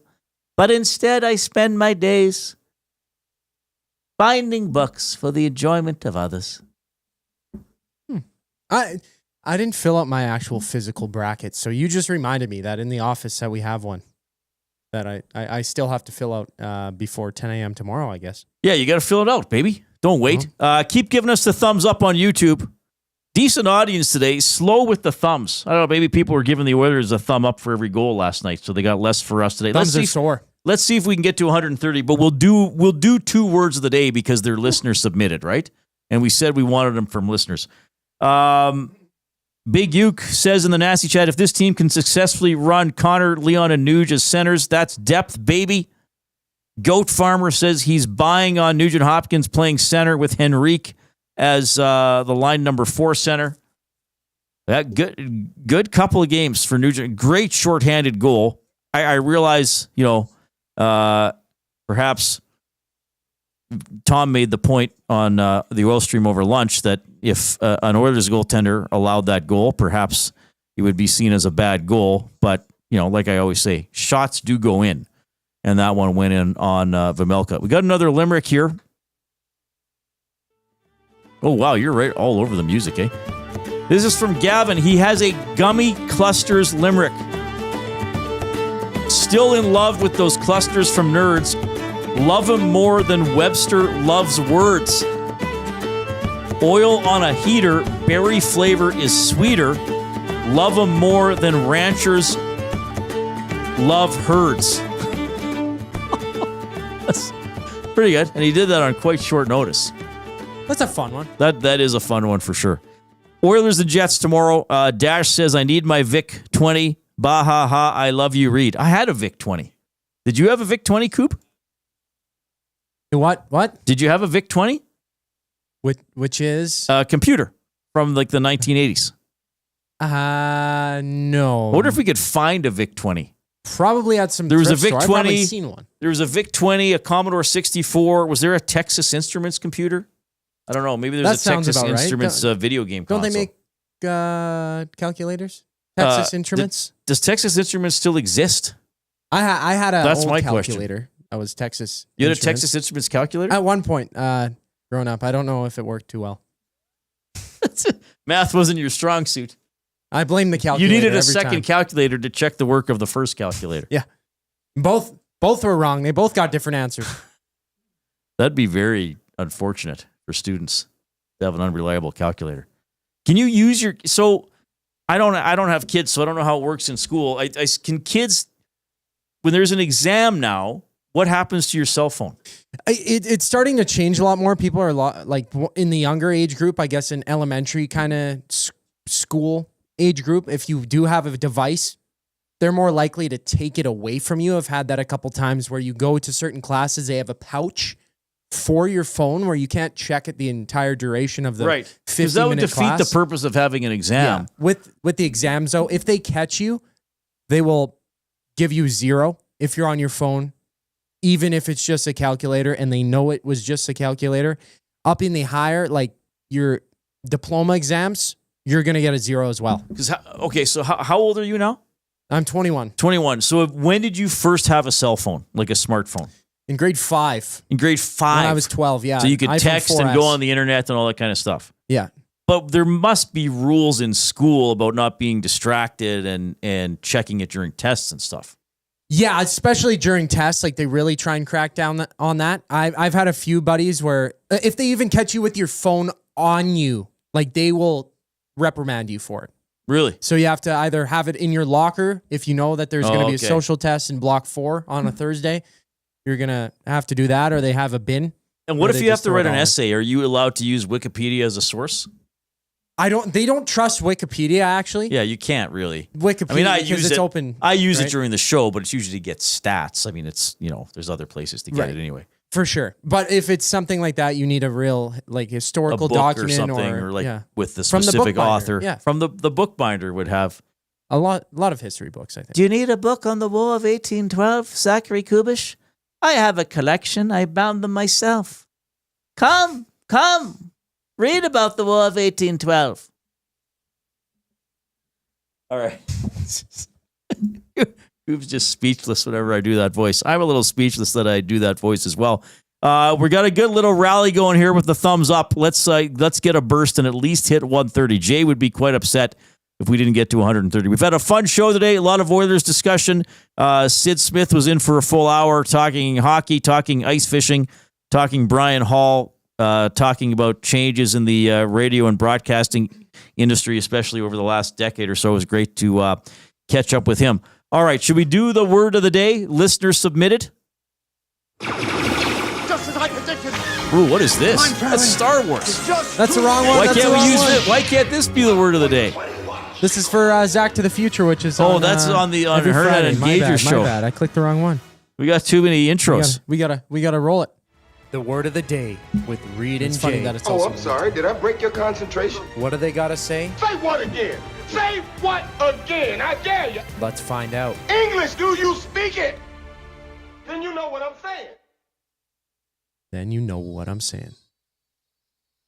Oh, I unplugged my computer. Shoot. That didn't go on air. Okay, that's fine. Let's just That's keep, okay. That's let's just keep going. I turned Keep the going. speaker Do it down. live. I turned the speaker down on the VIC 20. I don't think it had the adapter for the auxiliary cable in that VIC 20. Yeah, I thought don't it was know like if you a could play car or sound something, off. yeah. I don't know if there was sound on the VIC 20. I don't think there was. If it was 8-bit or something like that. It was just 2-bit sound. Doop, bop, bop, doop. Did it have the start That's how a sound? tennis did match would sound. Did it sound like a car starting every time you turned it on? Yes, It when was you ran turned by on a gas. computer Yeah, in 1982, it sounded like a car starting. That's how much machinery was Yeah. inside them. Yes. Right. All the gears and stuff turning. Oh my God, Coop, you're a delightful young man. Yeah. How old did you say you were again? 21 years of age. 21. So you've always had a cell phone. You were born with a cell phone in your hand. Yeah. And a charger in my back pocket. All right. So we got 2 words of the day here today because they were fan submitted. Awesome. We sent to Zach or Zach or whatever it is. Zach, Z-A-C-H at EdmontonSportsTalk.com. And this is a fun one that came in. First word for you today, flummox. Oh, I know what it means. I can't remember how it's spelled.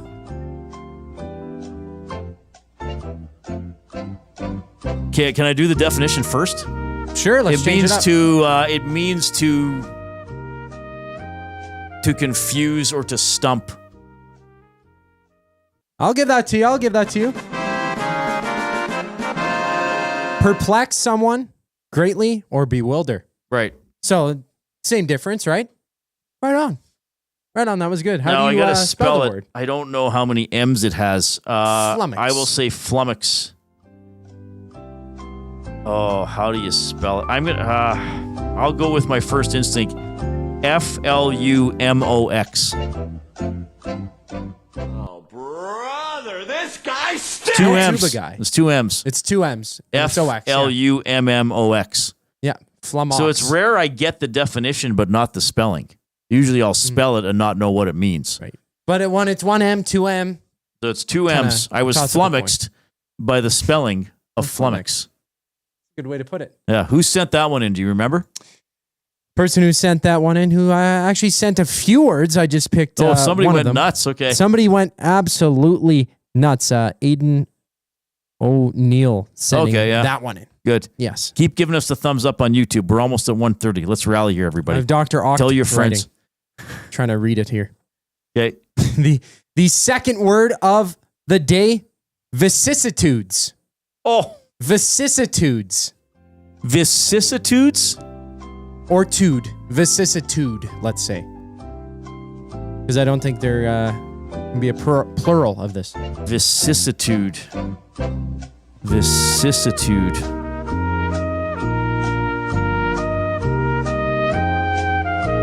Vicissitude. I'm just writing down all the possibilities. There's a lot of them. What do you mean there's a lot of them? Possibilities? I don't know. There's a lot of letters. Could be an E, could be an I. Vicissitude. No. Could be a couple S's. Could be one S. Oh my God. Okay, I'll go with my first instinct, though it's probably wrong. Vicissitude. V-I-S-C-I-S-I-T-U-D-E. Can you say that one more time, please? V-I-S-C-I-S-I-T-U-D-E. Oh, bro. How far off was? Is there another C after the other S? It's spelled F. VICISSITUDE.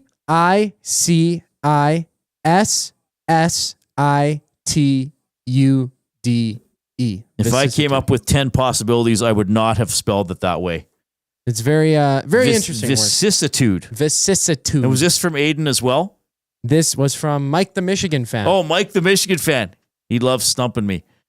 A vicissitude. Is it a noun? No. Vicissitude.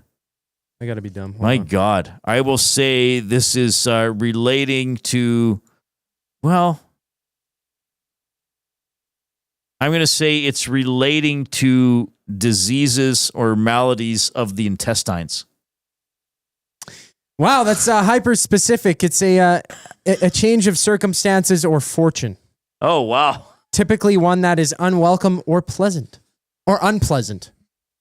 I misspoke on that one, but yeah. Okay, well, that so I been went 1 for 4. I knew the right? definition of flummox, and that was it. And then I was and it is a noun. flummoxed by the other words. All right, we got to go. Thanks for checking out the show, everybody. Jay Milne is back tomorrow. We will have our live programming resuming at 6 a.m. Will is in for Dustin. I'm going to be on with Will and Lieutenant Eric around 7:45. 3 o'clock, another edition of the Reid Wilkins Show. On behalf of Zachary Kubish, I'm Reid. Have a great evening.